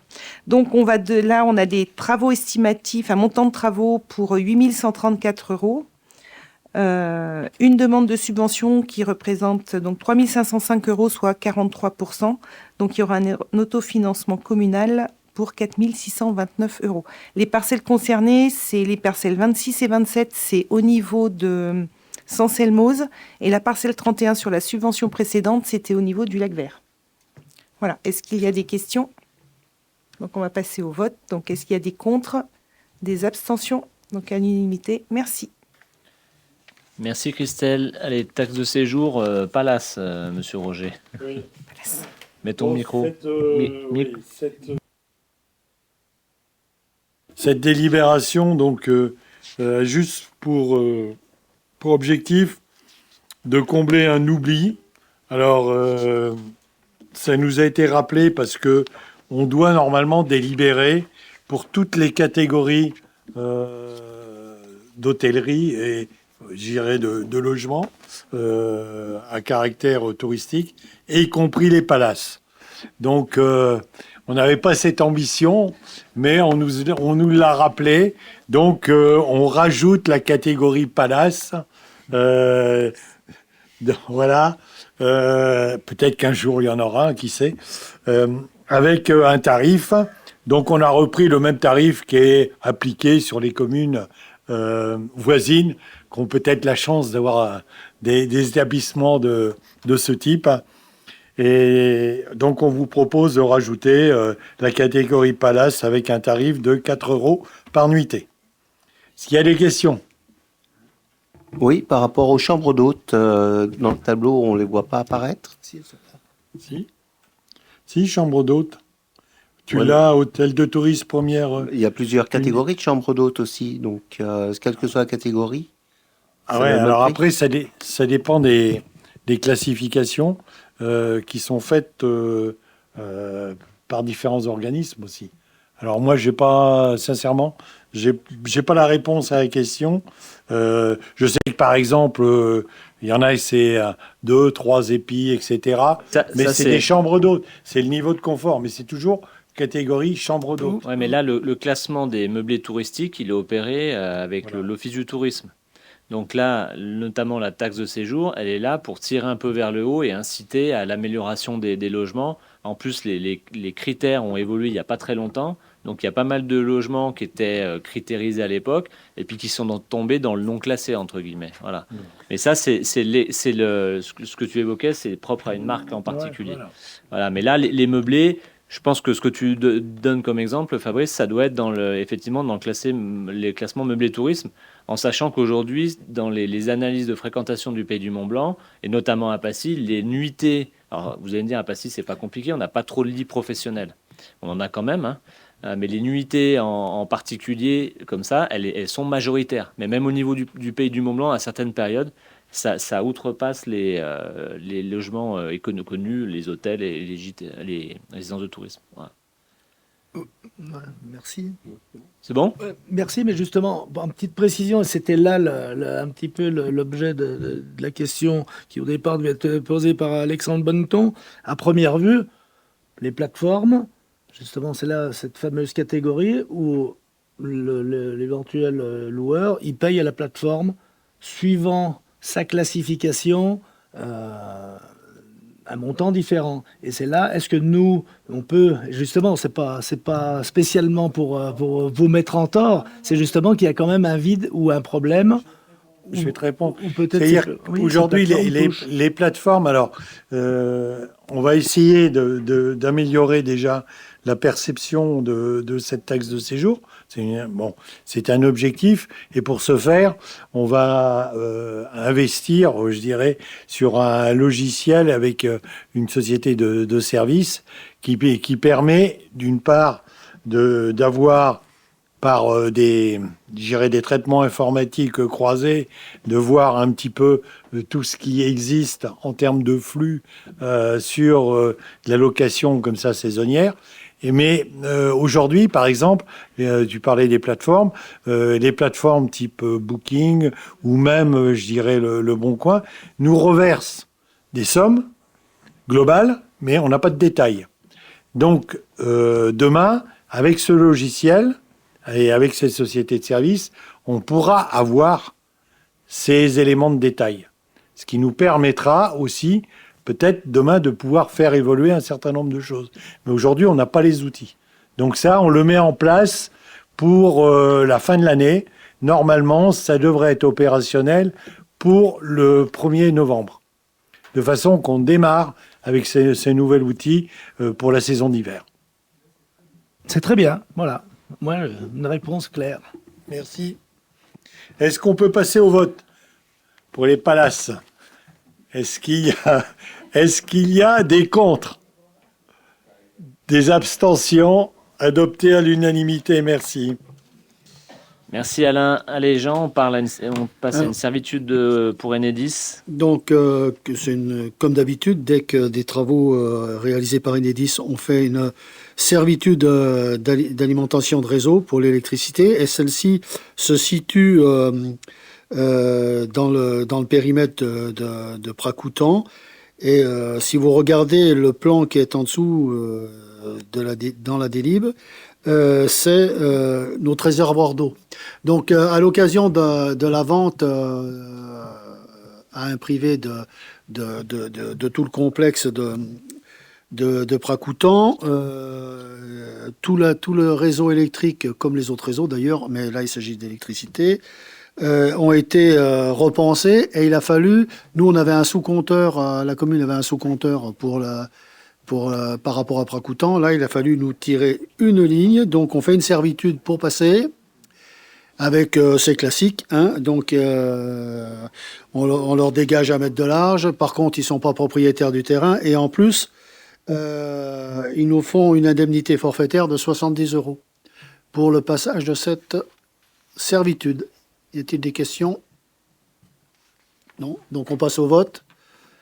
Qui est contre? Qui s'abstient? Unanimité, merci. Merci Jean. On passe à la délibération 13, c'est l'acquisition au niveau des Corbassières Ouest. On avait déjà fait l'acquisition au niveau des forêts. Forêt de protection au-dessus de la RN 1205. Oui, c'est donc une délibération qu'on repasse en fait, qui vient remplacer la délibération qu'on avait prise en 2021, le 16 décembre, parce qu'il y a une carence du notaire en fait. Donc on reprend exactement la même délibération, mais par contre on désigne un notaire différent. Donc avant c'était maître Céline Darphin à Albertville, et désormais c'est maître Jacques Monteillard Pétula, enfin maître avec un S, Pétula Royer à Salanches. Donc c'est à la demande des propriétaires, des vendeurs. Donc c'est une parcelle qui fait 13 827 mètres carrés. Donc je rappelle, elle est au-dessus de l'autoroute blanche. Donc c'est surtout, elle est importante pour la forêt de protection. Et donc le prix de la vente, c'est 2075 €, soit 15 centimes du mètre carré. C'est ce qui avait été déjà négocié. Est-ce qu'il y a des questions? Non, juste remarquer que là, au moins, on a des tarifs qui sont quand même raisonnables à 15 centimes le mètre carré, Ouais, par rapport aux autres parcelles qui ont été achetées à côté, beaucoup plus chères. c'est de la forêt qui est absolument inexploitable. On est sur une pente, donc absolument pas d'exploitation possible. C'est pour ça aussi. Voilà. Donc on va passer au vote. Est-ce qu'il y a des contre, des abstentions? Donc à l'unanimité, merci. Merci Christelle. Donc délibération numéro 14, je vais vous la présenter en l'absence de Belguine. C'est une régularisation foncière dans le secteur des Plagnes.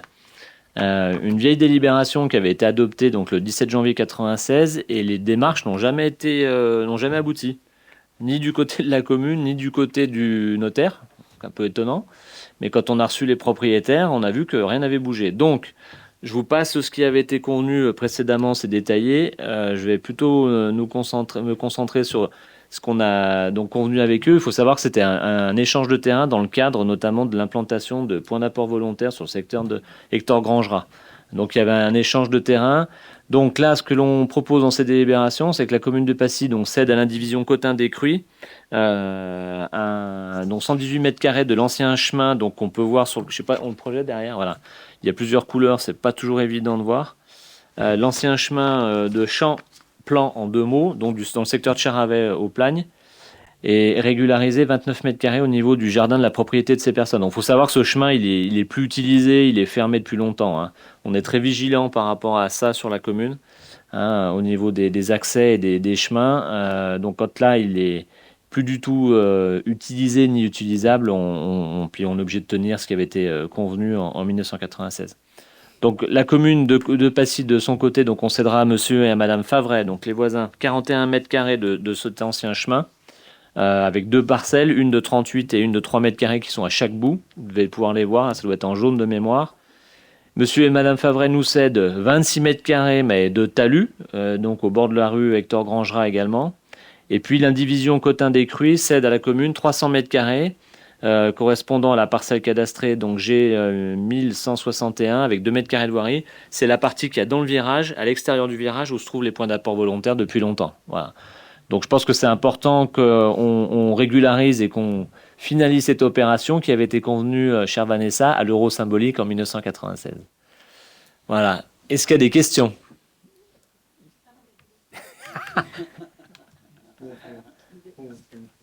Ah, t'es plus jeune que ça. Pas de questions. Je vous propose de passer au vote. Est-ce qu'il y a des oppositions? Est-ce qu'il y a des abstentions? Eh ben, écoutez, je vous remercie. Votez à l'unanimité. On aura une autre délibération, je pense au plateau d'Assy notamment, où il y avait une histoire de servitude qui n'avait jamais été finalisée, avec de l'acquisition de terrain pour les équipements communaux. Donc on espère aboutir aussi par rapport à ça, parce que c'est quand même la moindre des choses qu'on doit aux familles. Délibération suivante, on va parler de la voirie et du CITOM. Voilà. Donc, il s'agit de régulariser la voirie qui donne accès au CITOM, au bâtiment d'EDF, et de la future extension de la zone. Donc, jusqu'à présent, c'était donc le CITOM, dans sa grande mansuétude, qui avait fait les travaux et qui était propriétaire des lieux. Donc, il nous est proposé, à titre gratuit, d'obtenir dans la voirie communale cette desserte à l'intérieur de la ZAE. Voilà, donc un plan géomètre a été fait. Et voilà, donc y a-t-il des questions? Donc, qui est contre? Qui s'abstient? Unanimité, merci. Allez, nouvelle défense incendie, Jean, ouais. Oui. Alors, toujours dans des conventions d'implantation, donc dans le secteur de la route du plateau d'Assy. Donc, il s'agit de déplacer et de remplacer un poteau d'incendie et de signer une convention avec le propriétaire riverain qui autorise le passage et la passage de la canalisation et la pose du poteau et le passage ponctuel pour l'entretien. Y a-t-il des questions? Donc, qui est contre? Qui s'abstient? Unanimité, merci. Merci. On va passer donc à l'acquisition foncière dans la plaine de Chêne, au niveau des prémoulins pour l'agrandissement du cimetière et la perspective du contournement routier.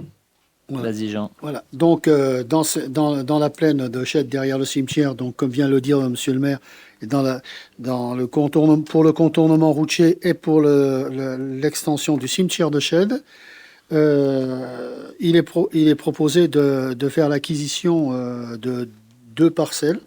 Vous vous rappelez, on en a déjà fait, nous en avons déjà fait au dernier ou à l'avant-dernier conseil. Là, il s'agit d'une parcelle de 76 mètres carrés, d'une partie de parcelle de 76 mètres carrés, et l'autre parcelle de 17 214 mètres carrés, l'une pour 760 € et l'autre pour 62 499 €. Donc, ce sont des terrains agricoles. Donc, les vendeurs ont choisi de vendre l'intégralité de la parcelle. Donc, nous matérialiserons courant de cette année l'emprise foncière due au cimetière. Et après, pour le reste des parcelles, nous conventionnerons avec des agriculteurs candidats par l'intermédiaire de Christelle qui est à charge de ce dossier, et on garde la partie agricole et la vocation agricole de ces parcelles-là pour le surplus qui ne sert pas au cimetière. Y a-t-il des questions? On peut peut-être préciser qu'il y a deux prix, c'est précisé dans la délibération. Donc, Oui.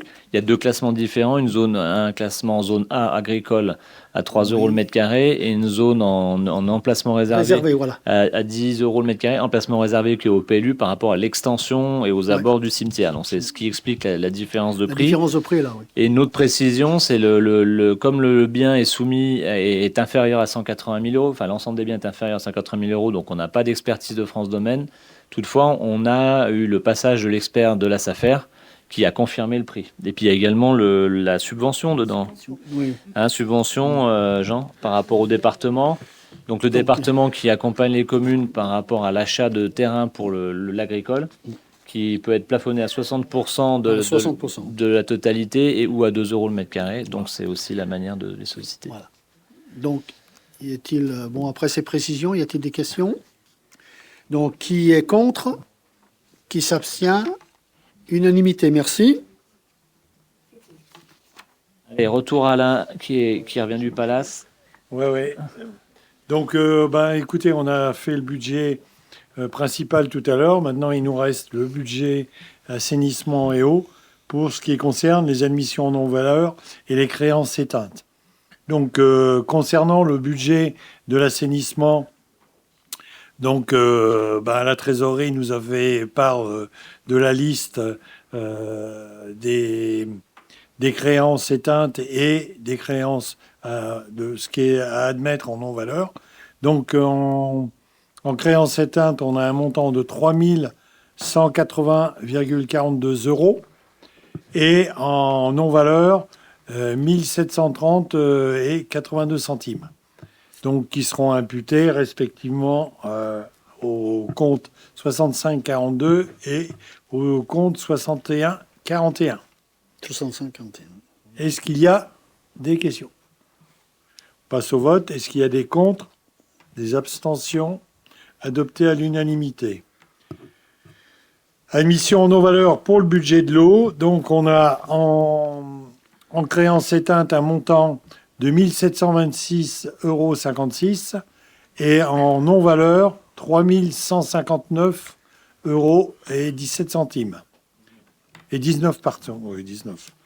Ouais, bon, c'est la dernière pour moi. Donc, respectivement, à mandater au compte 65-42 et au compte 65-41. Vous avez des questions? Non. On passe au vote. Est-ce qu'il y a des contre? Des abstentions? Adopté à l'unanimité, merci. Merci Alain. Allez, on passe au réseau d'eau potable. Et avec le secteur... T'es à fond, toi. Le secteur Sénère Charbonnière. C'est bon, vas-y. Je voulais dépoter, mais bon, je voulais pas. Si tu veux la faire, tu peux. Bon, donc il s'agit de travaux de renouvellement de réseau d'adduction d'eau potable entre les réservoirs de Charbonnière et le secteur de Guébriant par le chemin de Guébriant, par le chemin rural de Guébriant à Pracoutan. Donc ce sont des travaux. Alors travaux et études comprises, et en même temps, on prend demande la décision de prendre de demande de subvention. Donc, les travaux sont estimés à 134 270 € hors taxe, donc études comprises. Si on regarde dans la note de synthèse, ces travaux se justifient parce que c'est un secteur clé de communication dans notre réseau sur le sortie de réservoir. Et quand on regarde les photos, le nombre d'interventions qu'on a eu l'année dernière sur ce secteur, donc à l'heure où on veut économiser l'eau, malgré le bon rendement qu'on a sur la commune, je pense que ce sont des travaux qui sont nécessaires, d'autant plus que ce sont des canalisations qui ont déjà environ une 50aine d'années. Voilà. Y a-t-il des questions ?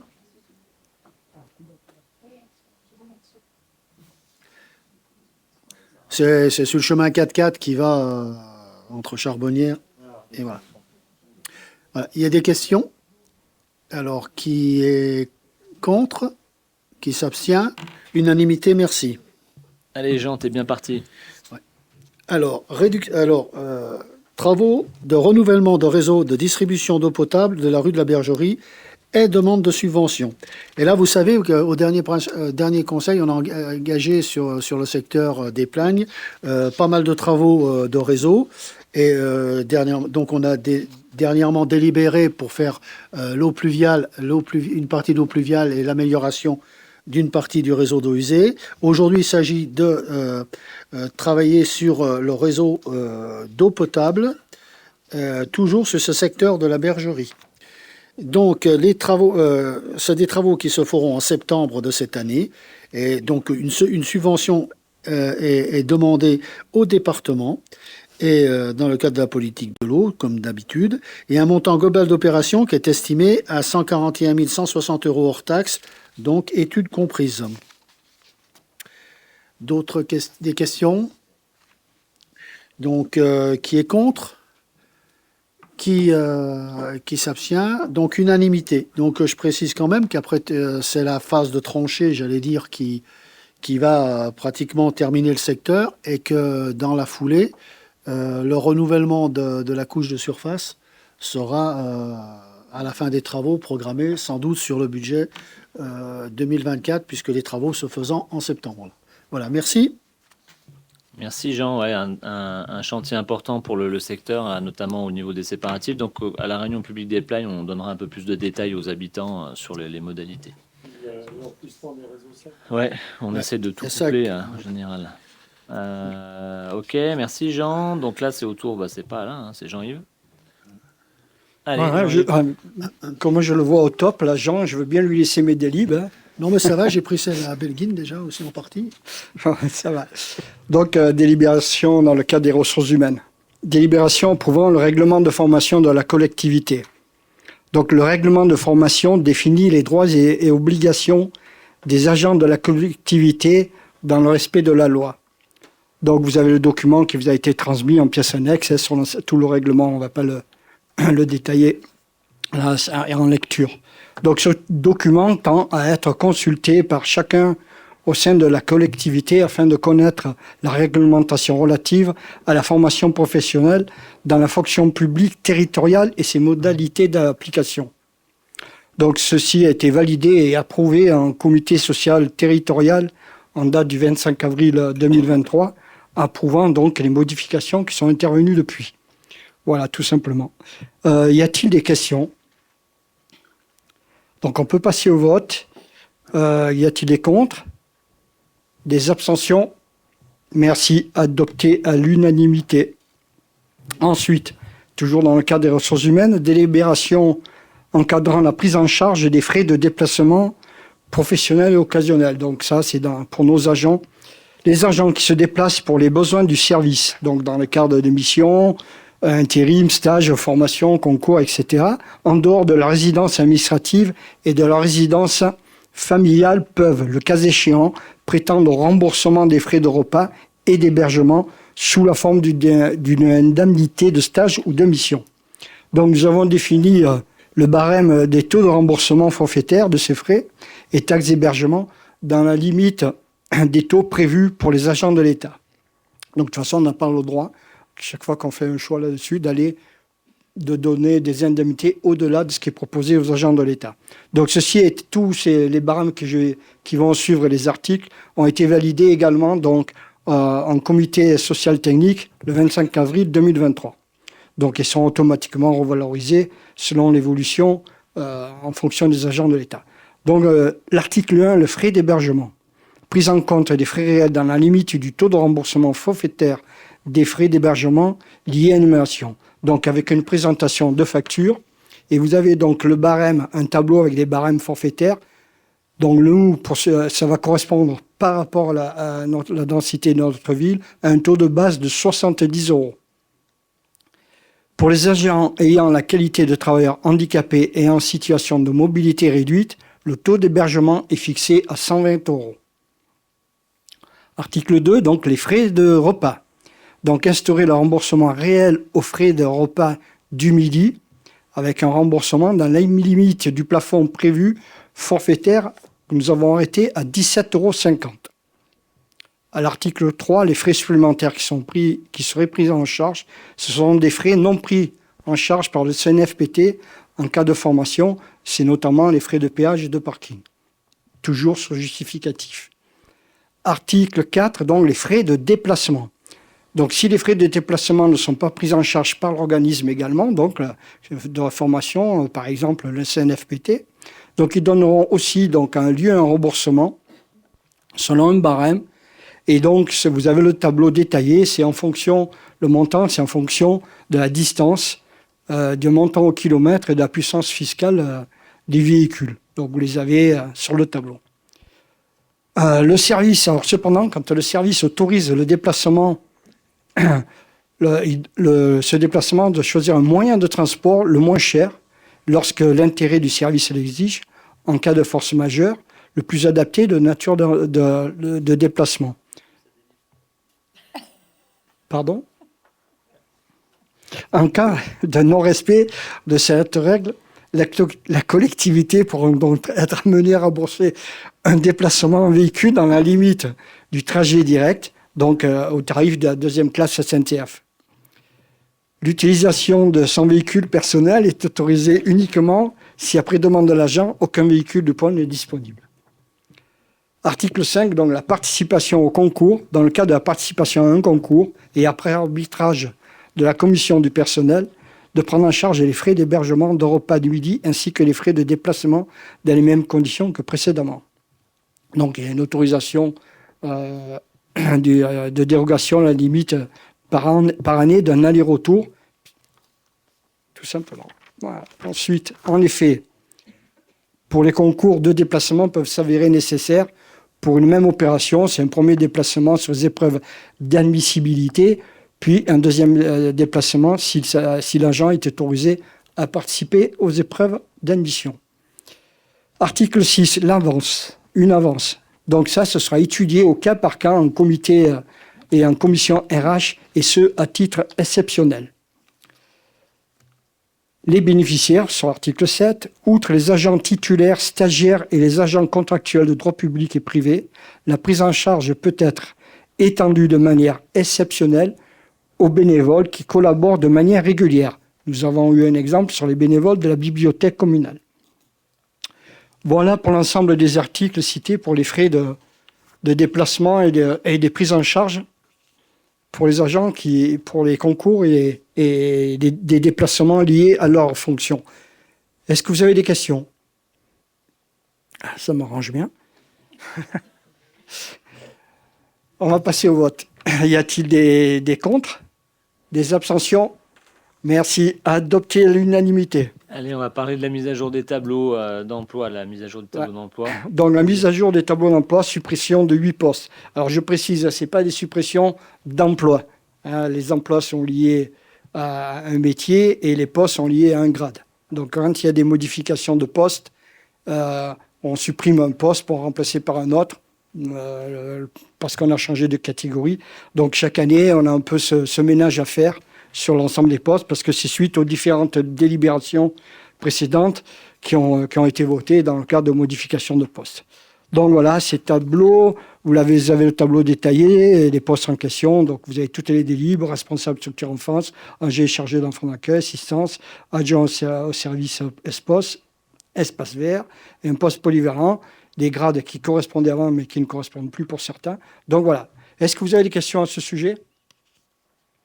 Y a-t-il des contre? Des abstentions? Merci, adopté à l'unanimité. Ensuite, prolongation d'un emploi non permanent. Ah, on va parler de culture. Ce soir, on n'a pas cité le mot. Ça te va? C'est Patrick, l'agent de la Il ne va pas parler de culture ce soir. Donc, prolongation d'un emploi non permanent de régisseur dans le cadre de besoins liés à un accroissement temporaire d'activité au sein du service affaires culturelles au Parvis. Donc, par délibération, le conseil municipal avait décidé de créer un emploi non permanent d'un régisseur au sein du service affaires culturelles pour le Parvis, pour un besoin occasionnel du 1er mars au 31 mai 2023. Et ça, c'était en attente d'un recrutement définitif, mais il y a toujours cette difficulté donc, de recrutement et la publication est toujours en cours. Donc, on demande de prolonger ce contrat jusqu'au 30 juin 2023. Y a-t-il des questions? On peut passer au vote. Des contre? Des abstentions? Merci. Adopté à l'unanimité. Merci Jean-Yves. C'est terminé pour moi. Allez. Dernière délibération, donc celle qu'on vous a distribuée sur table tout à l'heure par rapport à la modification au niveau du maximum de droit de préemption. Alain? Oui. Donc cette délibération, elle vient compléter et modifier la délibération que nous avions prise le 10 juillet 2020 concernant les délégations que le conseil municipal faisait à monsieur le maire en termes de différents pouvoirs dans différents domaines. Donc il était indiqué je dirais au point numéro 15 de ces je vais y arriver quand même, c'est cette délibération, mais des délégations, puisqu'il y en a 27 ou 28 délégations. Donc la 15e concernait le droit de préemption urbain qui a été institué par la commune en 2019 après l'approbation du PLU.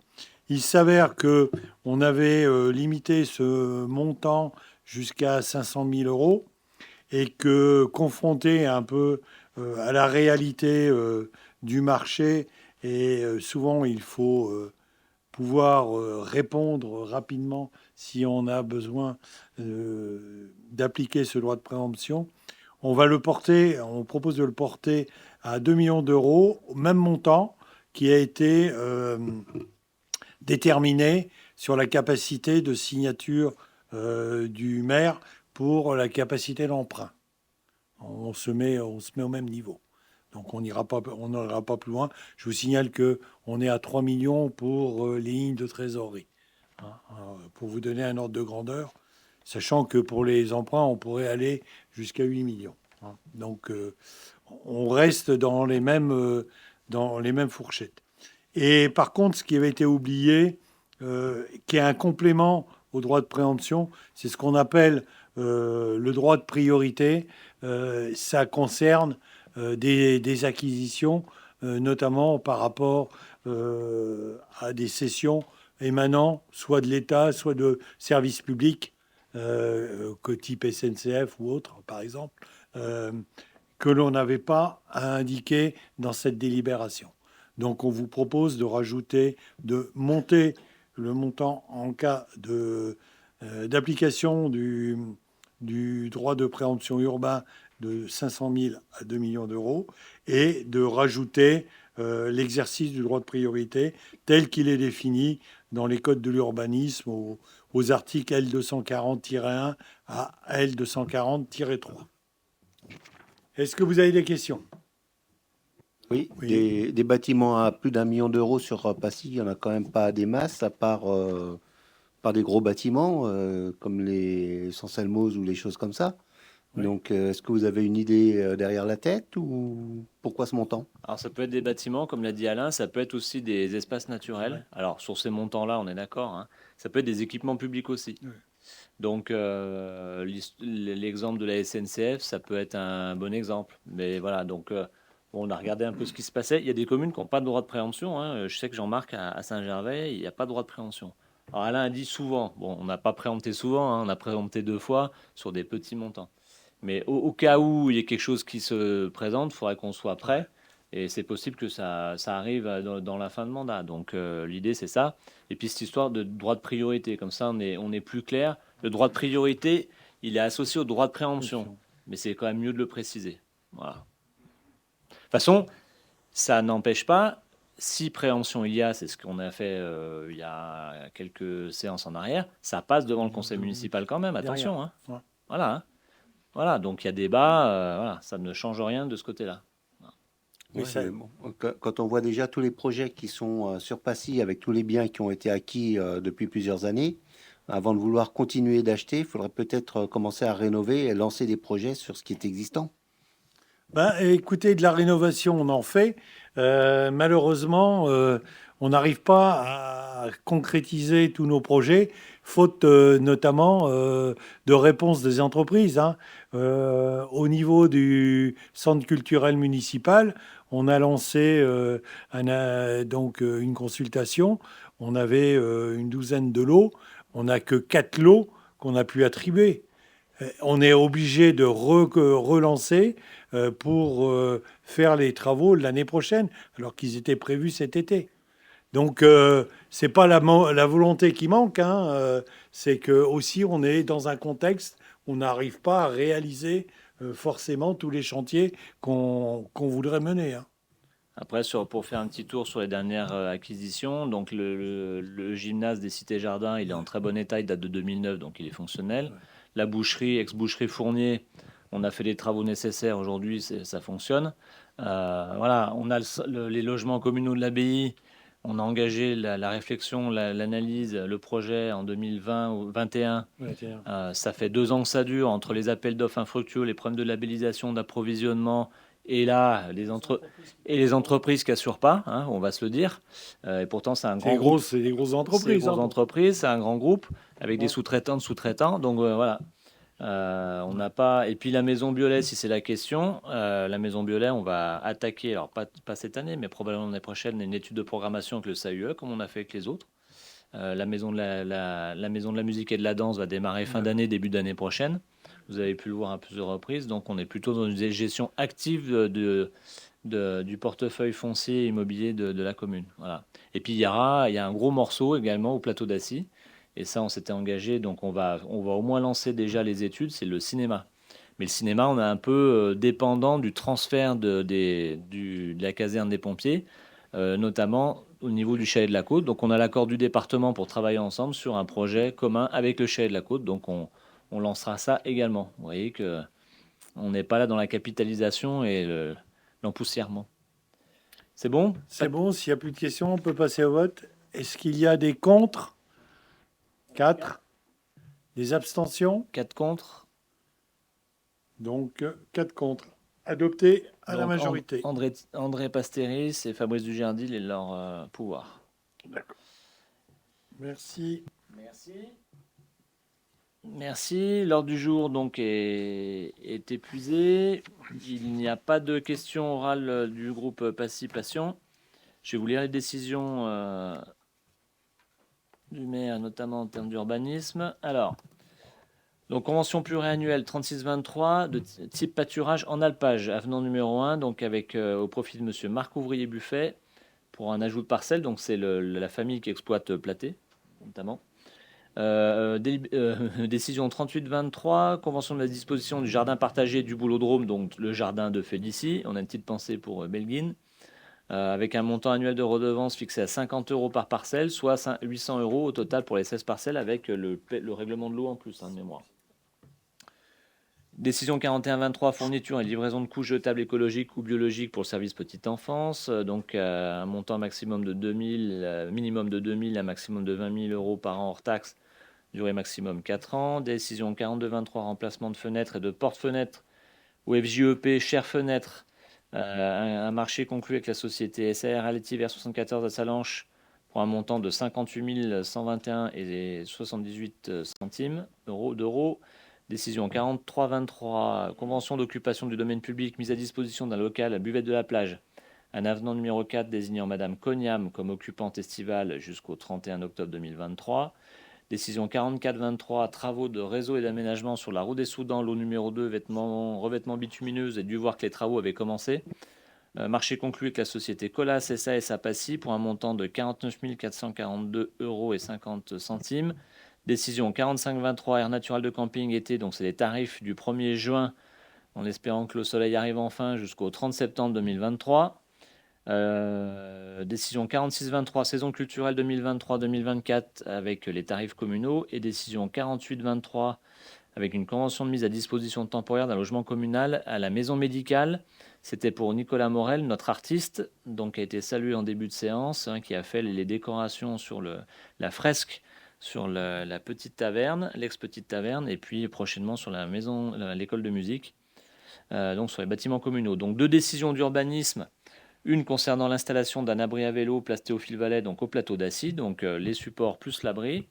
Et la deuxième DP concerne la modification de la façade pour l'étanchéité au niveau des mouilles, ça doit être le tennis, normalement, par rapport aux portes qui n'étaient pas étanches. Donc là, le tennis, ça a eu la totale en 2 ans. Ça sera parfaitement fonctionnel. Juste une petite info plusieurs infos avant de nous quitter. Donc je l'ai dit tout à l'heure, on a été labellisé 2 vélos pour Villa Vélo du Tour de France. L'Office du tourisme a été renouvelé au niveau du label qualité tourisme. Donc pareil, un cahier des charges assez complet et exigeant. Et on est en première catégorie comme précédemment. Et on a eu les félicitations de l'auditrice indépendante par rapport à la qualité du travail, l'engagement de l'équipe pour un petit office du tourisme. Donc je pense qu'on peut féliciter Jocelyn et toute l'équipe. Alors ils ont de beaux locaux maintenant, ça va mieux, mais en tout cas elle avait rarement vu ça de son propre aveu, donc c'est plutôt bon signe, l'équipe est désormais au complet. Donc on les félicite et puis on n'oubliera pas de continuer les petits travaux d'aménagement, la peinture et la vitrine. Donc on est dans la fin de nos réunions publiques, on aura à 19h toujours donc l'abbaye Les Plagnes le 5 juin et le plateau d'Assy le 7. Avec une petite précision au plateau d'Assy, on aura une réunion qui sera un peu différente. Il y aura deux gros dossiers de présentés. Le premier, ça sera le diagnostic qui a été fait par le Conseil architecture, environnement, urbanisme environnement de Haute-Savoie, le CAUE, sur le diagnostic urbain, donc avec une vraie remontée dans le temps et une mise en valeur de l'histoire du village et puis son évolution urbaine. C'est vraiment intéressant. Donc l'architecte paysagiste qui a été missionné viendra en direct, en personne, vraiment nous présenter ça. Donc il nous l'avait déjà présenté, c'est vraiment passionnant. Et puis un deuxième volet, donc il y aura la restitution et les préconisations du bureau Artère par rapport aux aménagements du chemin du Perret et du chemin de Maffray. Donc on a déjà eu la première mouture de leurs propositions, c'est vraiment intéressant.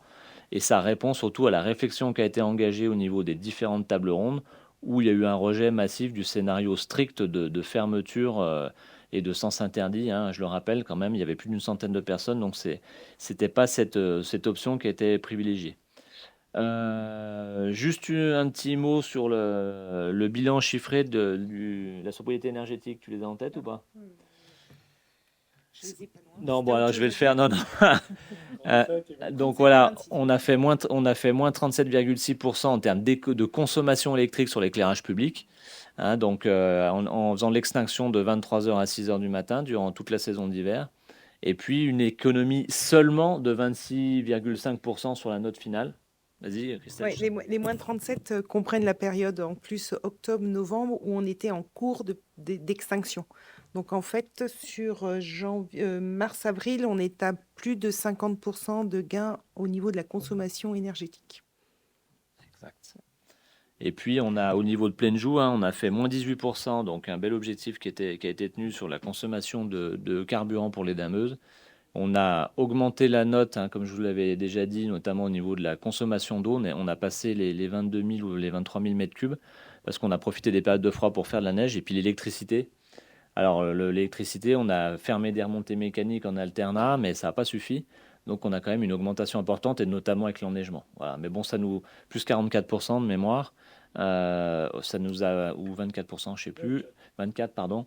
Ça nous a permis quand même de tenir la saison. On a fait 526 000 euros de chiffre d'affaires, avec une semaine de fermeture complète et un tiers en fermeture partielle. On va dire qu'on s'en est pas mal sorti. Voilà. Donc c'est des chiffres qu'on voulait quand même présenter. Et puis c'est fini. Voilà. Le Tour de France, j'en ai parlé tout à l'heure. Donc sur ce, c'est 21h50, 20h50, chère Sandra.